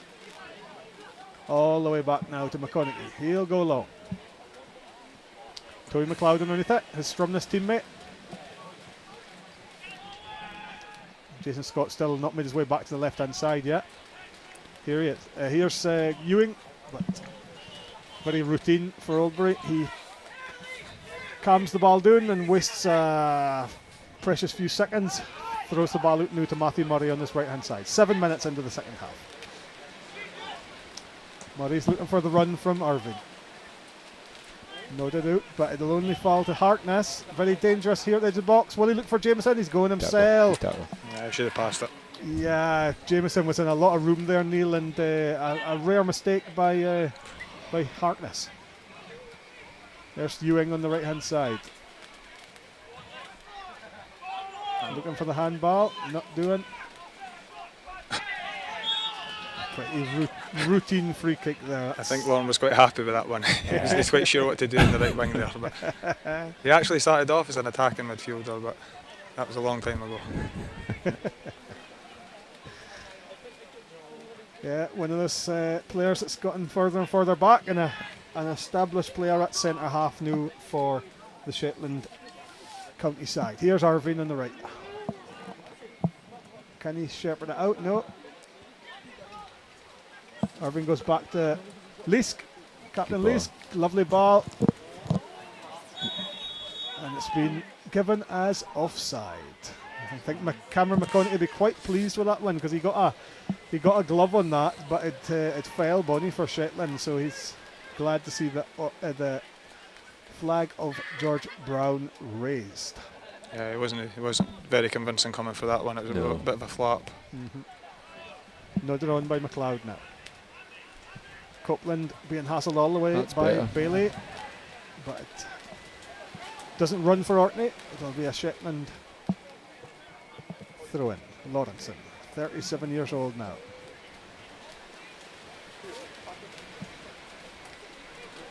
Lawrenson, of course, a very talented futsal player. He's represented Scotland at that particular discipline of the beautiful game. And you ever played much futsal yourself, Neil? No, no, I've not. But what I would say, Neil Lawrenson, he might be 37, but he's not showing any signs of slowing down or slowing up. He's really good professional sort of player. Looks after himself really well and technically very good and good, dogged, determined player. And the only member of the current squad to hail for Unst. Yeah, we actually have a Yale man on the bench, which I was meaning to message Brian Johnston for some stats here, but I'm not sure if we've had a Shetland player from Yale before. Who's that? Dean Guthrie. All right, okay. Dean Guthrie, a versatile defender, midfielder, and plays for Scalawa in the league. So we'll see if he makes his Milne Cup debut later. Xander Bailey chasing this one, dude. Well done. Comes out with it. Well done. Here's Xander Bailey. Cuts it back towards Scott. Held up by Murray, and Bailey will be offside, I would have thought. It was really good for Matthew there. He read it really well. Stuart Copeland maybe got caught sort of dallying a wee bit there, and Xander nipped in, but Matthew did what a fullback should do, and he got back inside the attacker to stop him from getting the ball.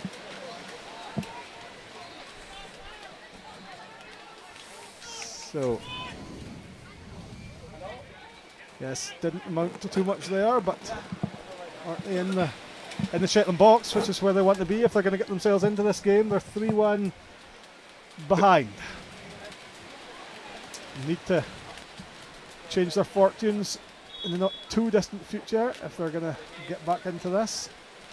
It's been a bit more promising for Orkney. Although they've not created anything clear cut this half, they've had a few shots for distance, and probably more a territorial thing where they've got just a bit further up the pitch. But you can see a bit more confidence. Even Toby early on, he took on a couple of people, but rather than look for a hopeful ball, he played it back, just keeping hold of it for a minute. Yeah, and then, like we were saying at half time, the next goal in this game is massive. If it goes 4-1, I think it's pretty much game over. But if Orkney get it back to 3-2, then it's game on from there. Yeah, absolutely. Looks like there might be a bit of movement on the Orkney bench there. I wonder if that's Dylan Cormack perhaps getting warmed up. He played in Shetland last year. He has a striker for Doomby, so could be some movement in an attacking sense for Orkney. We'll see what comes with that. Here's Shetland in the meantime, cleared by Kirkness, but off a blue shirt, and it'll be a Orkney throw deep inside their own half. Steve Helliwell, the captain, to take.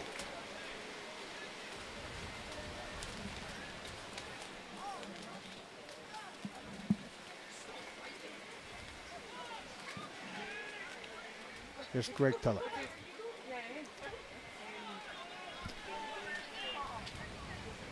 Slightly scrappy, but goes. Here's McNiven. All the way back to the goalkeeper from Murray. He plays it out to Copeland. That's better. Copeland hassled out of it. Here's Jason Scott now. Jason Scott, unfortunate not to play in Ewing there. Louis Hancock gets the head on it, but Ewan Irving is on the right hand side now. Tacked all the way by Hancock, and a nice tackle. And Louis Hancock, of course, he'll be a player that'll probably turn out for Wick in the coming weeks before he heads off to university, along with George Ewing. He's another one that's doing the Wick Academy and university double, I believe. And Jason Scott don't know his university status, but he is heading off to Wick Academy in the coming weeks. Owen Rendell, I believe, playing for Wick Academy today. He's under contract there, so not available for selection. And a player like Owen Rendell would you'd make space for him in your team, wouldn't you, Andrew? And Adam, sorry. Yeah, absolutely. Of course you would. You know, he's playing week in, week out for Wick. He's captained Wick occasionally. You know, so he's clearly well thought of there, and disciplined organisation. He's a big, powerful player, but Wick Academy have the benefit of Owen Rendell today. The Reds do not. Here's Jason Scott on the left-hand side. Stands up Murray. Will he get the cross off? He does, but straight into the gloves of Henry Oldbury. So it's a Shetland throw. A Shetland Viking. That was well defended by the right back. Yeah, he did well, Matthew Murray there. He stood up Jason Scott and forced him into a cross that was ineffective. Lewis Harkness, ball breaks for him. Will he get the shot away? No, he cannot. He got crowded out by the collective efforts of the Orkney defence, and Lewis just not quite as sparkling best in this second half, Neil. No, he's kind of almost there. He's getting the ball in dangerous areas. He's getting turned and facing the defenders up and getting past maybe one, but not quite able to get that final cross or shot off. He's just maybe pulling up a wee bit cramped maybe in his hamstring there. Maybe keep an eye on Lewis for the next wee bit. Here's that sub we're talking about. Aidan Draver comes off, and I believe that is Dylan Cormack that has come on for Orkney. And so that's the first change of the afternoon. Looks like he's going into George's row, and George going back to Aidan's row, by the looks of it. Indeed. Dylan certainly will have played in that number 10 role before. I thought it was more of a kind of out number 9, but we'll see how that sub develops. So that was a late one by Jason Scott. Don't think there's too much in it. The goalkeeper's teeing it in fun rather than getting too exercised about it. Aidan Draver will no luck back on this particular Milne Cup with any great fondness, I guess. Adam, he was up against Lewis Harkness in that first half, and as you touched on, he's been a stop-start season for him. So tough to step into a Milne Cup. Oh, absolutely. You know, he's only been back playing, I think, the last month, maybe slightly longer, possibly from fairly bad knee injury, and being fully fit in this fixture is hard enough without kind of coming back into it. So he's done well, but I'm sure he'll be tired. Indeed. So Dylan Cormack gets his second Milne Cup appearance. Into Greg Tulloch's feet from one of his midfielders. Ewing plays it to Jason Scott. Back to Hancock. Here's Cormack now. Tackled.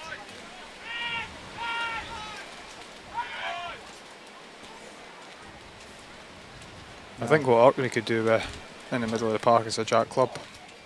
So, I mean, Jack's not blessed with much pace, but he reads the game really well. He sits there, he wins tackles, he makes blocks, he presses really well.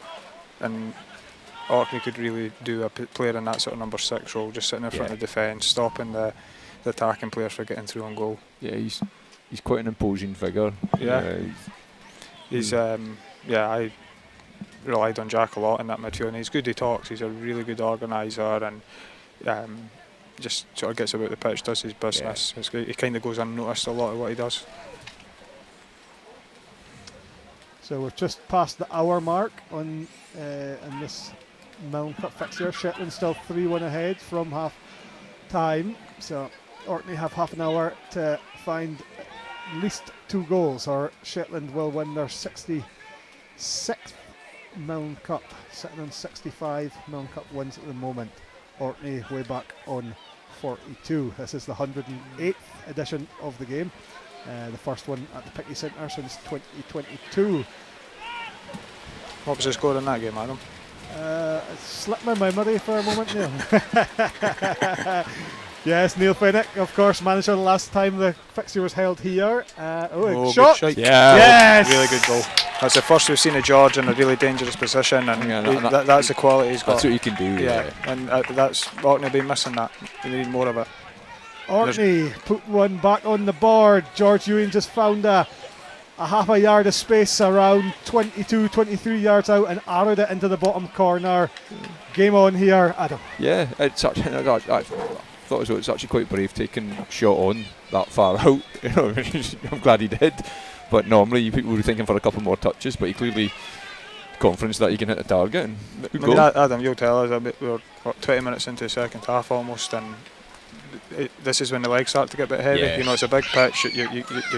You've done a lot of running, a lot of sprinting, and the legs start to get a bit heavy, and you're starting to maybe see the momentum change of the Orkney getting a goal back there, and the next 5 minutes will be crucial.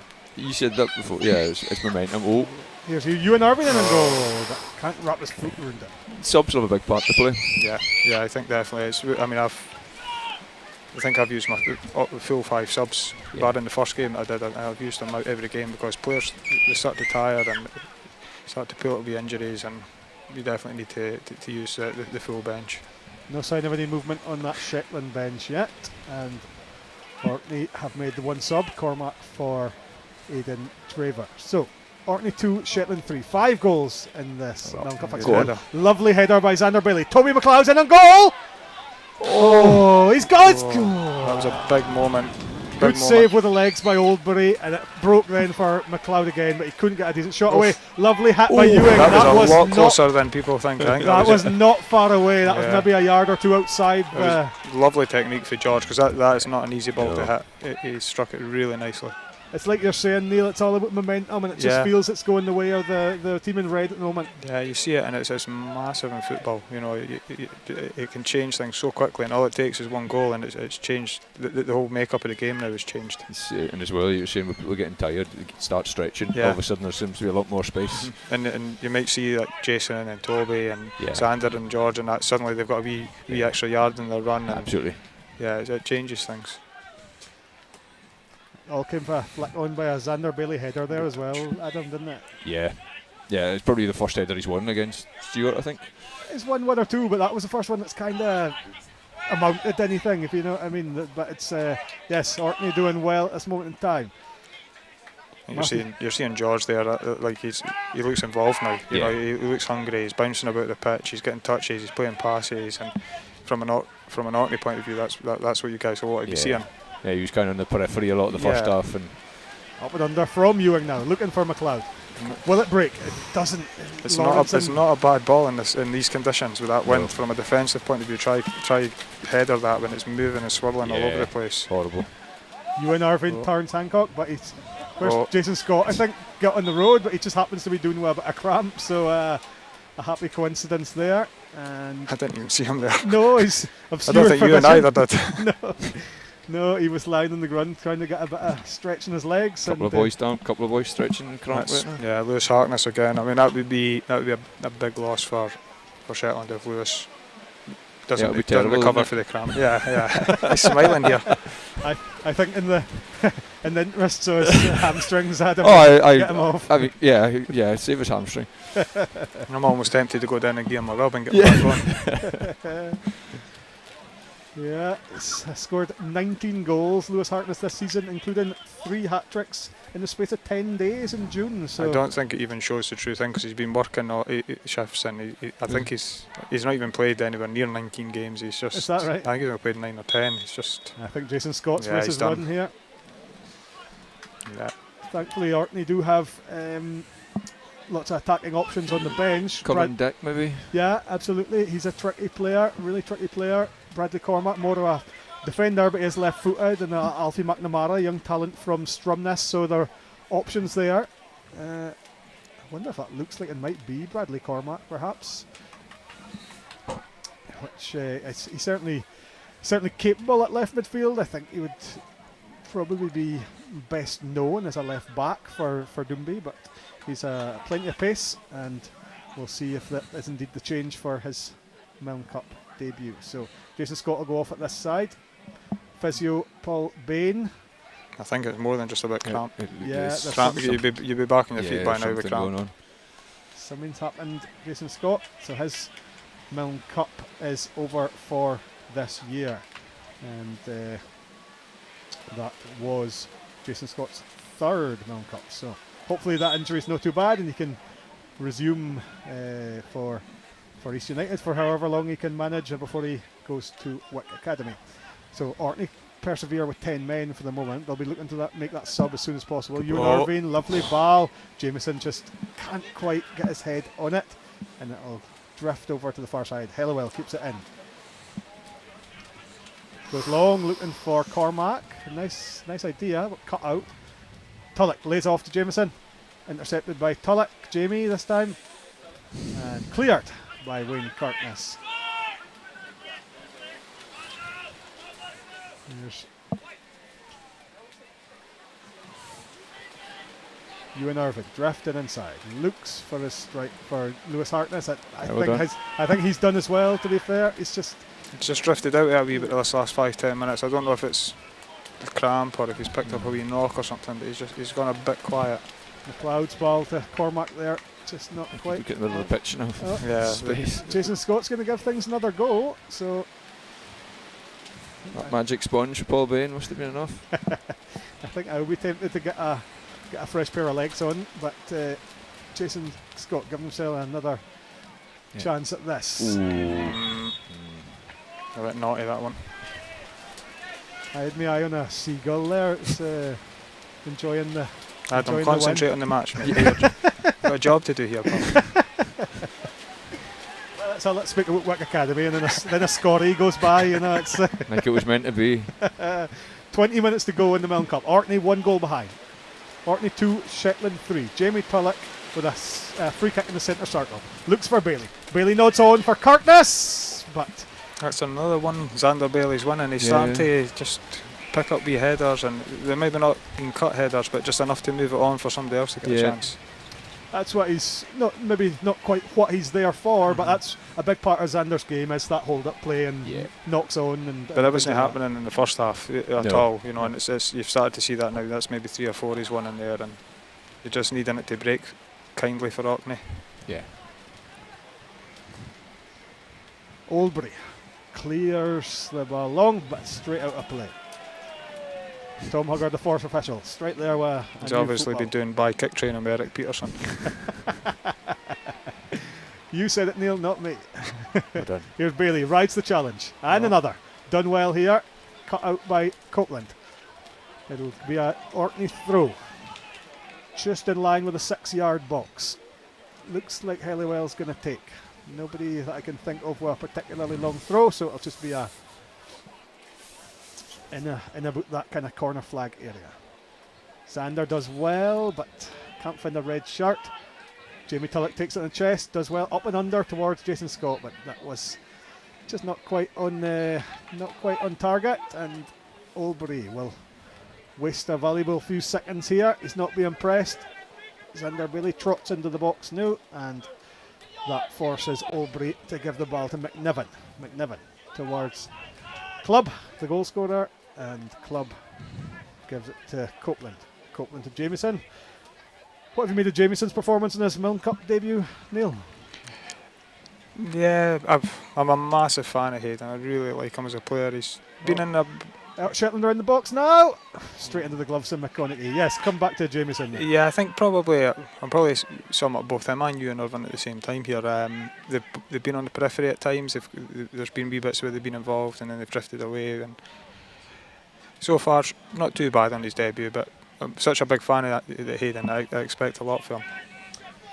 Yes, Hayden Jamieson, just I think I'm right in saying 18 years old, and coming back from a serious injury from 2025. So he's not really had a chance. Where he's most dangerous, where he faces folk up, he's got really fast feet and he's very skillful, and he's not quite had the chance. I was kind of thought that might be an opportunity up against Stevie at right back, who's a wee bit older than him, and I would think Hayden would have a bit more pace than him, but not quite got there yet.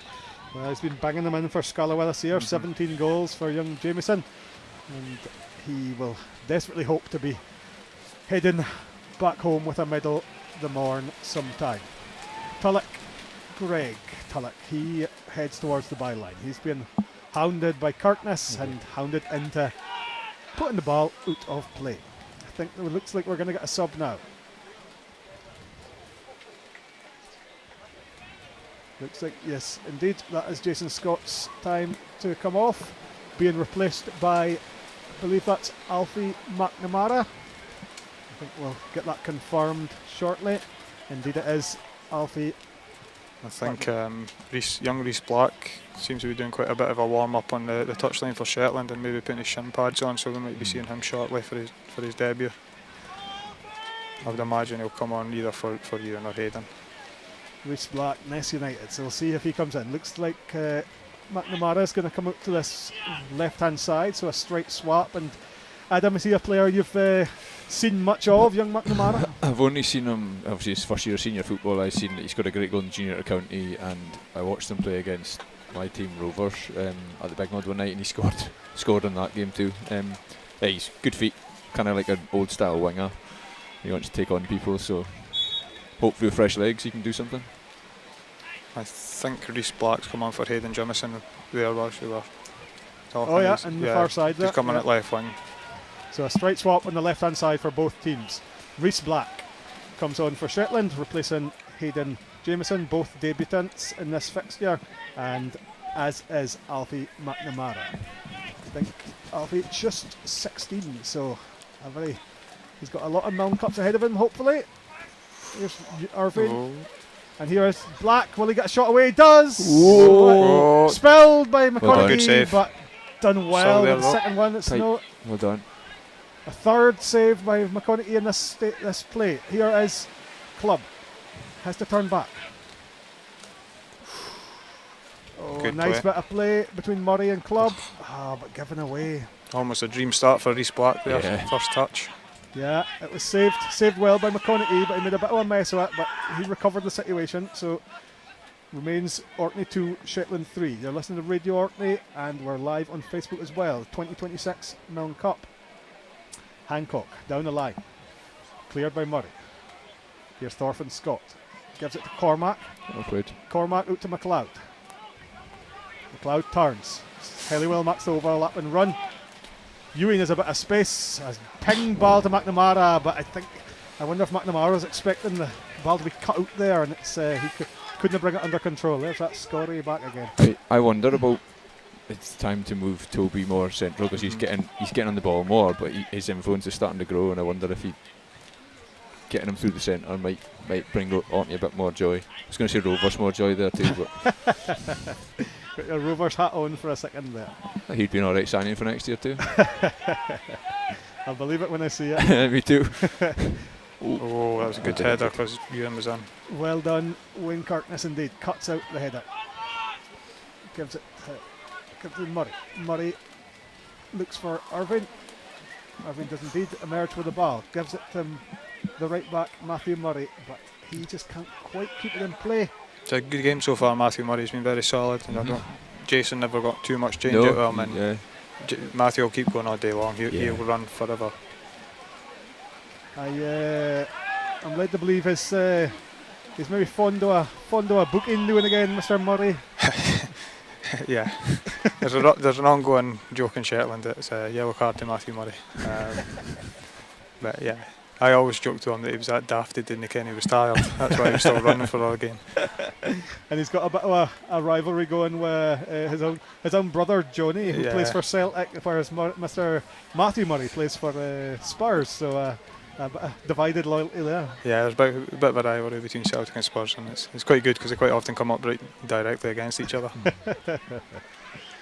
So Shetland have a free kick with around 15 minutes to go with this Milne Cup.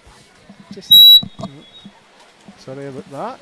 A bit of a pushback. Lovely ball. 4-2 to Shetland. Is that young Reece Black just saw it. Reece Black, a dream debut. He's been on the pitch 5 minutes, and that was a Neil Lawrenson free kick. It's really dangerous free kick. Really hard to defend. Wonderful free kick indeed. Found the back post, and Reece Black sliding in to make it 4-2 to Shetland with 13 minutes plus stops to go. So Orkney up against it now to take this to extra time. Shetland 4, Orkney 2 here at the Picky Centre, and just summing out, not quite summing out of nothing there, but a set piece so important, Adam. Yeah. To be fair, it was a great delivery. to the back. Yeah, it's angled in. The goalie can't really come for it. Just ideal for the boy at the back post. Well executed goal, but it kind of felt like he's been against the run of play. Certainly in the past 15 minutes, yeah. I would agree. It'll be a bit of a kick. Well, I'll not say that. A hard one to take for Orkney after they'd kind of sort of turned the tide a wee bit and they were on top of it, and it was a really. I mean, all credit goes to Neil Lawrence, and that's a wonderful free kick he's put in. Well, that'll be at least two assists for Lawrenson. Both the set pieces have come from his kind of cultured left foot, so it just shows the value of having somebody that can manipulate a dead ball.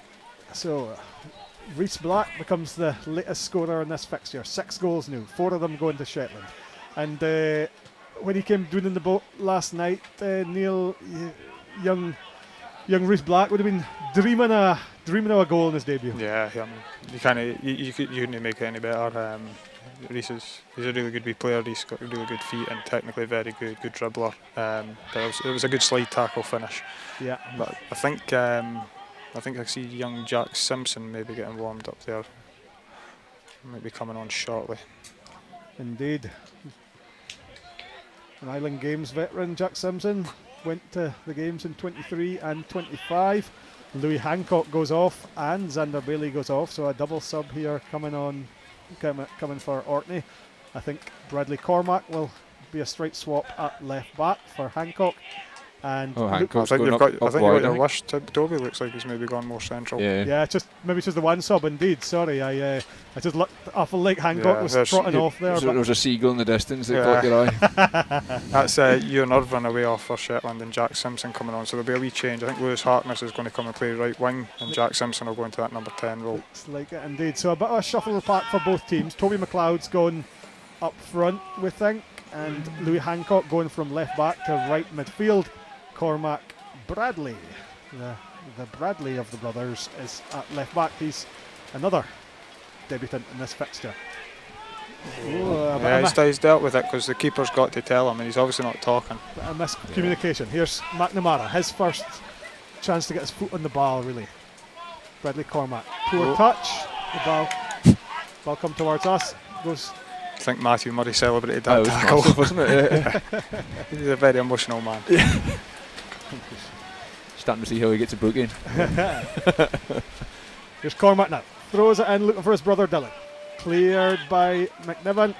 George Ewing in the box. Got to be. Good goalkeeping. Brave goalkeeping.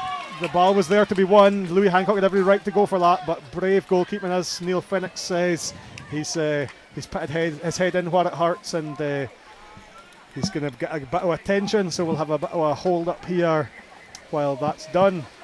Just around 9 minutes to go, so Adam, it's a tough ask to get 2 goals in this next 10 minutes or so. Yeah, you're just gonna have to go caution to the wind now, aren't you? Like, and possibly give up chances, but you're gonna have to go for it. You get 10 minutes left to get 2 goals to take it to extra time. You're gonna have to take chances. Yes. So Henry Albury, the goalkeeper, gets a bit of attention here from the Shetland physio, and that gives the players a chance to get a pretty bit of instruction. Steve Hellywell's been over and spoken to Charlie Allway, the Orkney manager. He's taken part in his 4th Milne Cup, been on the wrong side of it so far, looking awful like it'll be the same again today, unless his team can conjure up something in the next 10 minutes.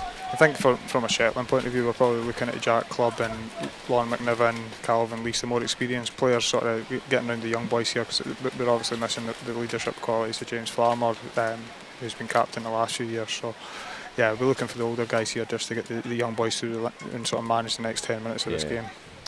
That's the other thing we've spoken about. Owen Rendell not being available, Owen Young not selected or not available for selection this time, but Shetland are missing a few players as well, Neil, aren't they? Like James Farmer, as he just mentioned, James Aitken, what a player to be missing. It seems like it should be illegal to have a Milne Cup game without James Aitken involved. That's 15 on the trot, and I spoke to him yesterday, and James will be hurting today missing out on this. He's been a massive player for Shetland for so long. Here's Ewan. comes out with the ball, one done very well. Just couldn't quite fin Toby McLeod though. Just kind of feel George is kind of on his own out there at times, and there's nobody else. He needs somebody else helping him. He's left sort of isolated and just left to try and do it all himself. Big long ball by Jimmy Tulloch, but it goes straight through to Olbree, who runs down the clock slightly, picks it up new, and off we go. Thorfinn Scott misses it, but Wayne Kirkness over the top of Greg Tulloch. Lovely ball. McNamara bursts towards the box. Turns inside on his right foot, has a shot, saved and gathered at the second opportunity by Olbree, but a nice hit by Alfie McNamara there, Adam, but just right down the throat of the goalkeeper. Yeah, shame he did the hard work, worked quite well. Yeah, he's probably a good confidence booster for him. Yeah, let's hope we can see something more from McNamara in the last 6 minutes plus stoppage time. There'll be a bit of that, a few subs and a couple of stops. McNamara just can't quite get going there. He's been crowded out.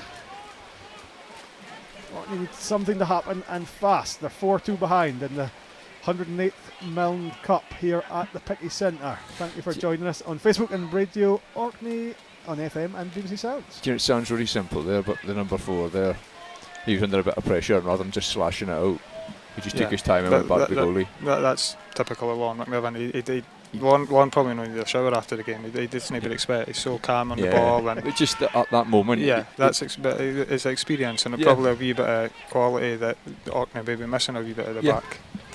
Yeah, agreed. He's a very good player, Lon. Oh, nice ball by Harkness. Looks for Tulloch, but it goes wide of that post. But a nice reverse pass created a half chance for Greg Tulloch. And McNevin, Neil, another player that's kind of made his way further back over the years. Started as a winger. Well, yeah, when he first came in with me, he was playing. Well, he started as a winger when I first played against him. But when I first brought him into the squad, he was playing centre midfield, and I've long said I actually think the best centre half start off at centre midfield, and they've already got that ability to be comfortable on the ball, and certainly with Lon, straight away you could see how fast he is, and he's brilliant. He's so aggressive in the air, and for me naturally that's where he's at his best, just sitting in defence, and he can play the ball out from the back as well, which is, from my point of view, is massive. Yeah. So 5 minutes to go here at the Picky Centre, maybe slightly less, plus injury time. Shetland 4-2 up. You've got to mind as well at centre half that's Shetland lost Liam Floss, who's retired from county football, so he was a big loss as well, because he's been an excellent player over the last few years. Jack Clubb down with a bit of cramp there, I think. So just the toil of the afternoon starting to be. Here's Wayne Kirkness. What is he doing up there? He was offside. I don't know why he's. Good finish though. Yeah, nice finish. I think they're going direct now, Neil. I would guess. I can only imagine Jack Clubb attempted a sprint there, and that's what's caused that cramp. He's not done it for a while, so. So in the space of 5 minutes, Neil Fennick there accusing Lord McNeville of not showering. Oh, no, I said he didn't need a shower because he doesn't sweat. He just strolls through it. But Jack Clubb attempting a sprint. Well, I don't think Jack will ever play him as fast. That's for sure. I think Jack will be doing well to see out the 90 minutes here. Yeah, I think they've got a couple of midfielders in there, Dean Guthrie on the bench and Jack McShane, who could both go in and replace him. I think Dean's got his top off and he's probably coming in. He's okay. Yeah, Jack's done a good game, Jack. Another solid Milne Cup performance for him. Well, you need players like Jack Clubb, don't you? As we're kind of reflecting on earlier on. Yeah, they're the sort of guys that allow your Lewis Harknesses or your Greg Tullocks or whoever, or James Aitken, for example, the guys that are going to score the goals and get the glory. But Jack does all the hard work and the dirty work in the background. Yeah, teammates' dream. Yeah, exactly. So young Jack McShane from Whitedale coming on. I think Jack McShane. Lon McNevin is maybe gone off as well. Looks like it. So I think Dean will probably come on at centre half and Jack will go on into centre midfield. So Dean Guthrie comes on for his Milne Cup debut. Jack Simpson makes his third appearance in this. Jack McShane makes his second appearance in the Milne Cup. He, of course, a Whitedale player. So Jack turned 17 on his Shetland debut in the Island Games, and we got a penalty and he stuck it away against the Falkland Islands. So quality. Yeah, we certainly not forget that birthday. No. But no driving lessons. No. He also got chucked in the pool as well. I was we visited you at that hotel. It was a lovely hotel. Yeah, we landed on our feet there. Yeah. Cameron McConaughey here.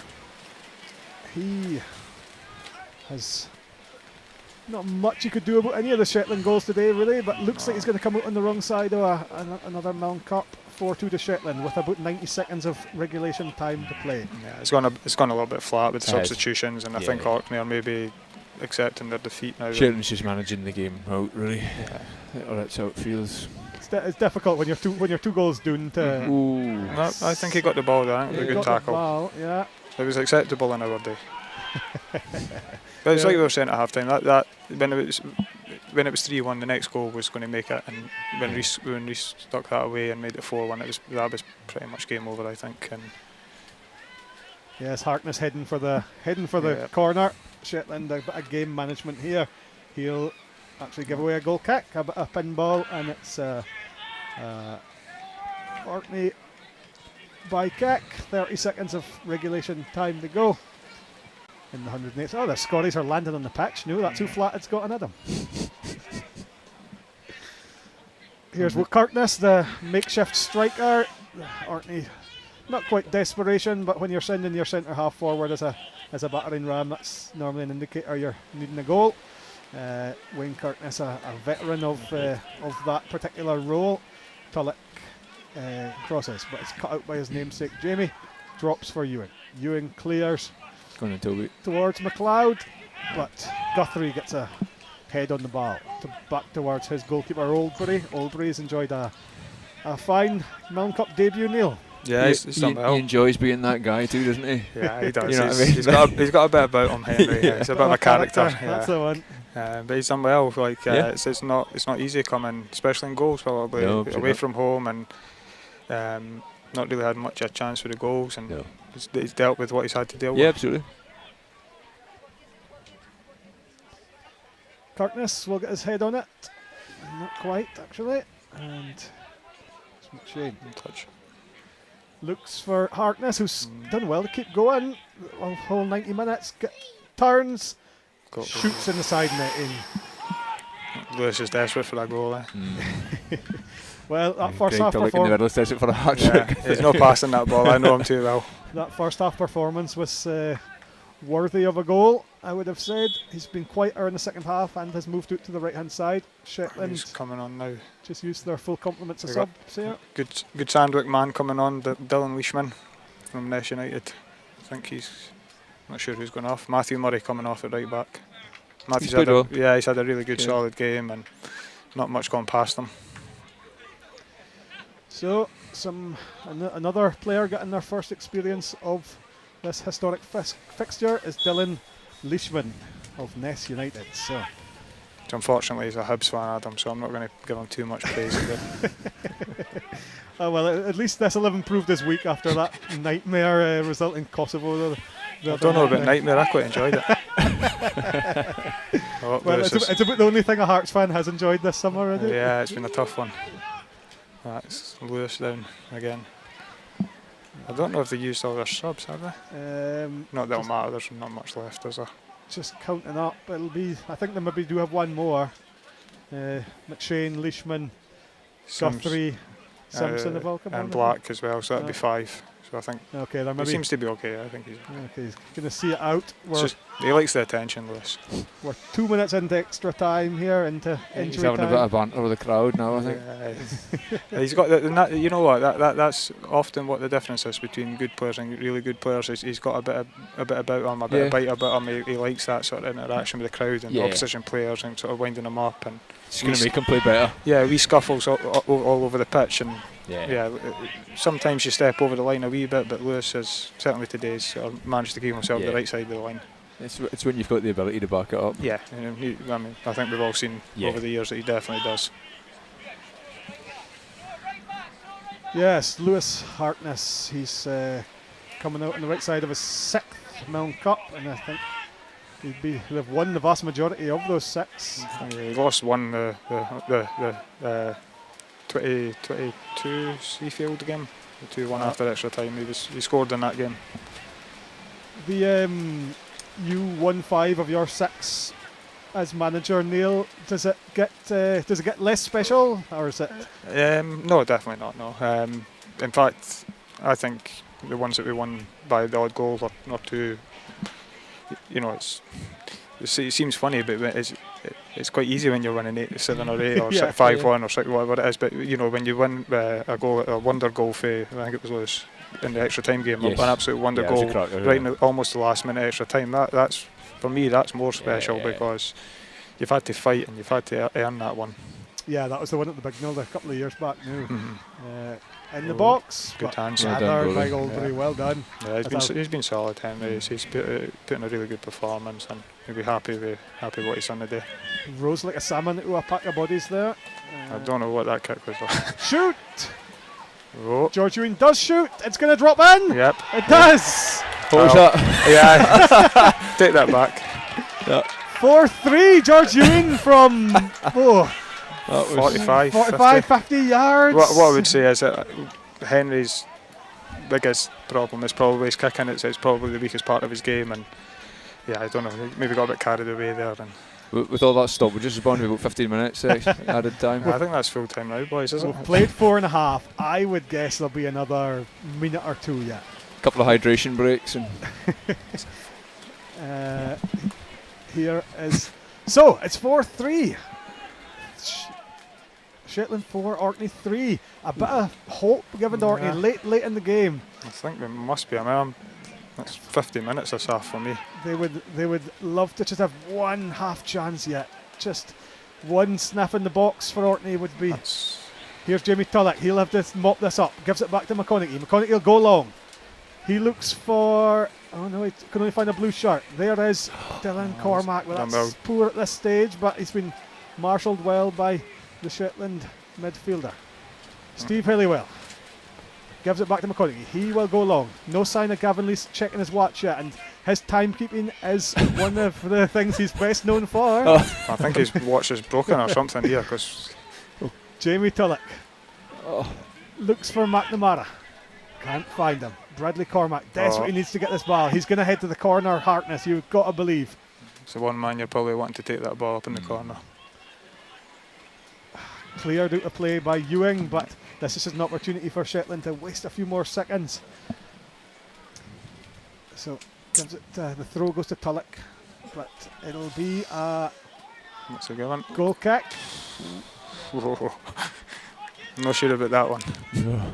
Between the ref and the linesman are both in close proximity, so it's. He's been a bit quieter this half, Greg Tulloch, but he was really good first half, but he's caused some problems up there.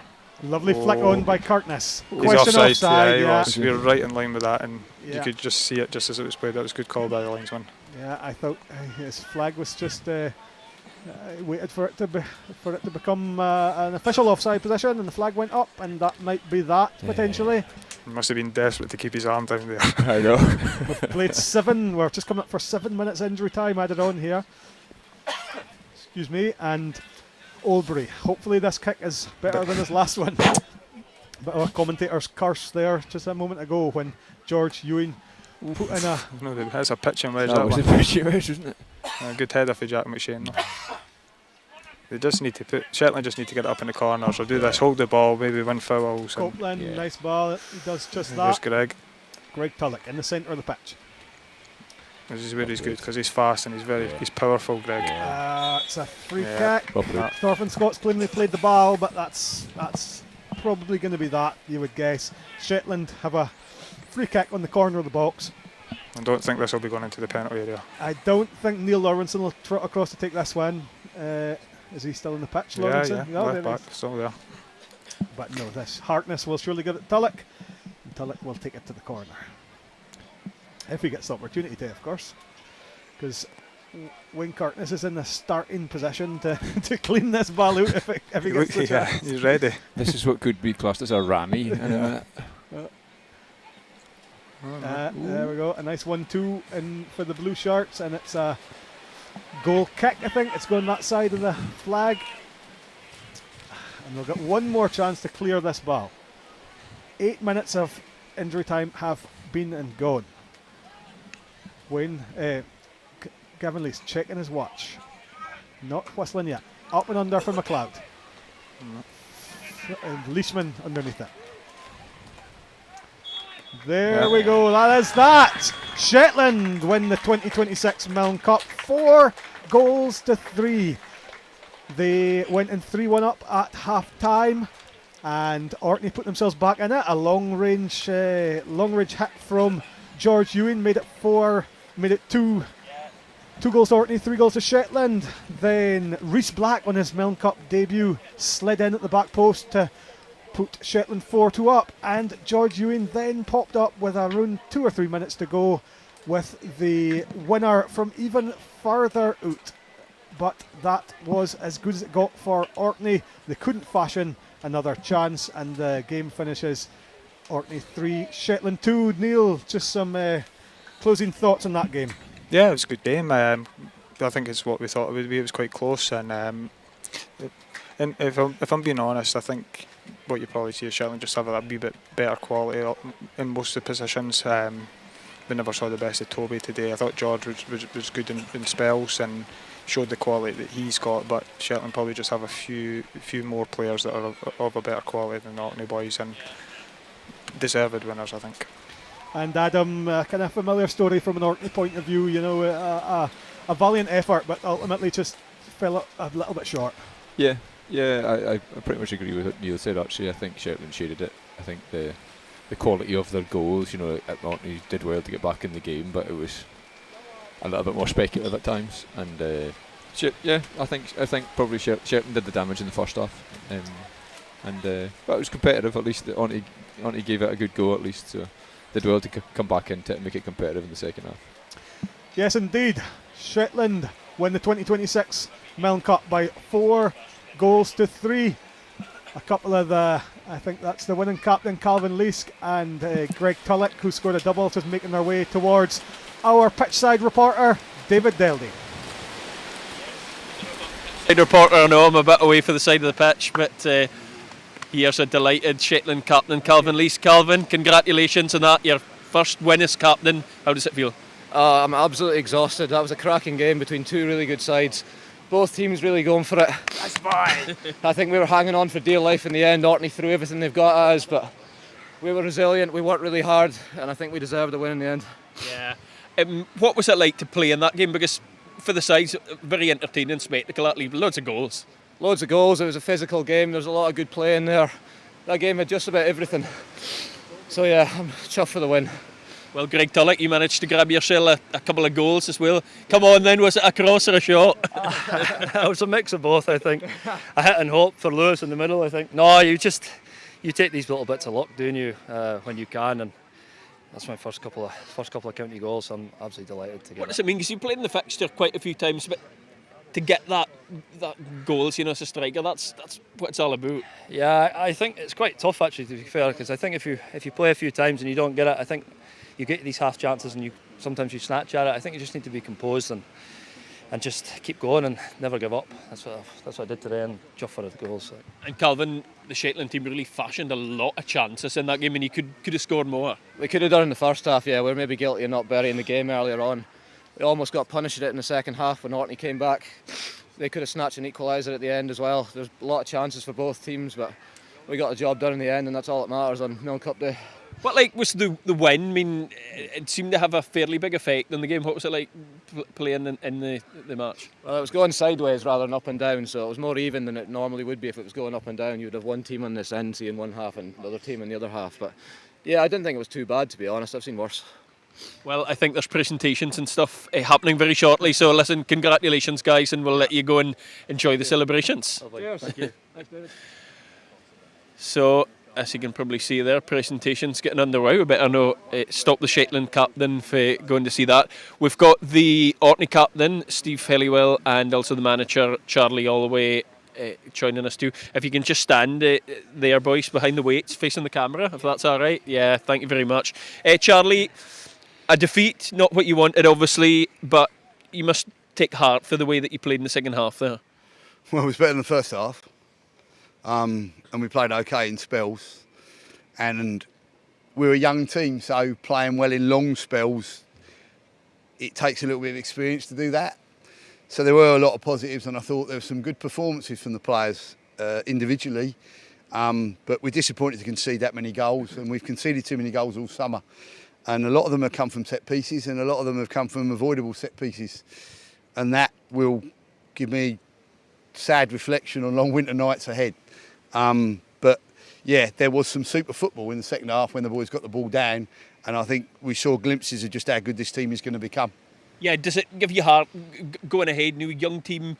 Is that something that you can really build on in years to come? Well, I would hope so. Yeah, I mean, I think, as I said to the team at half time, we're not making any changes because you're all superb players. You just haven't played very well.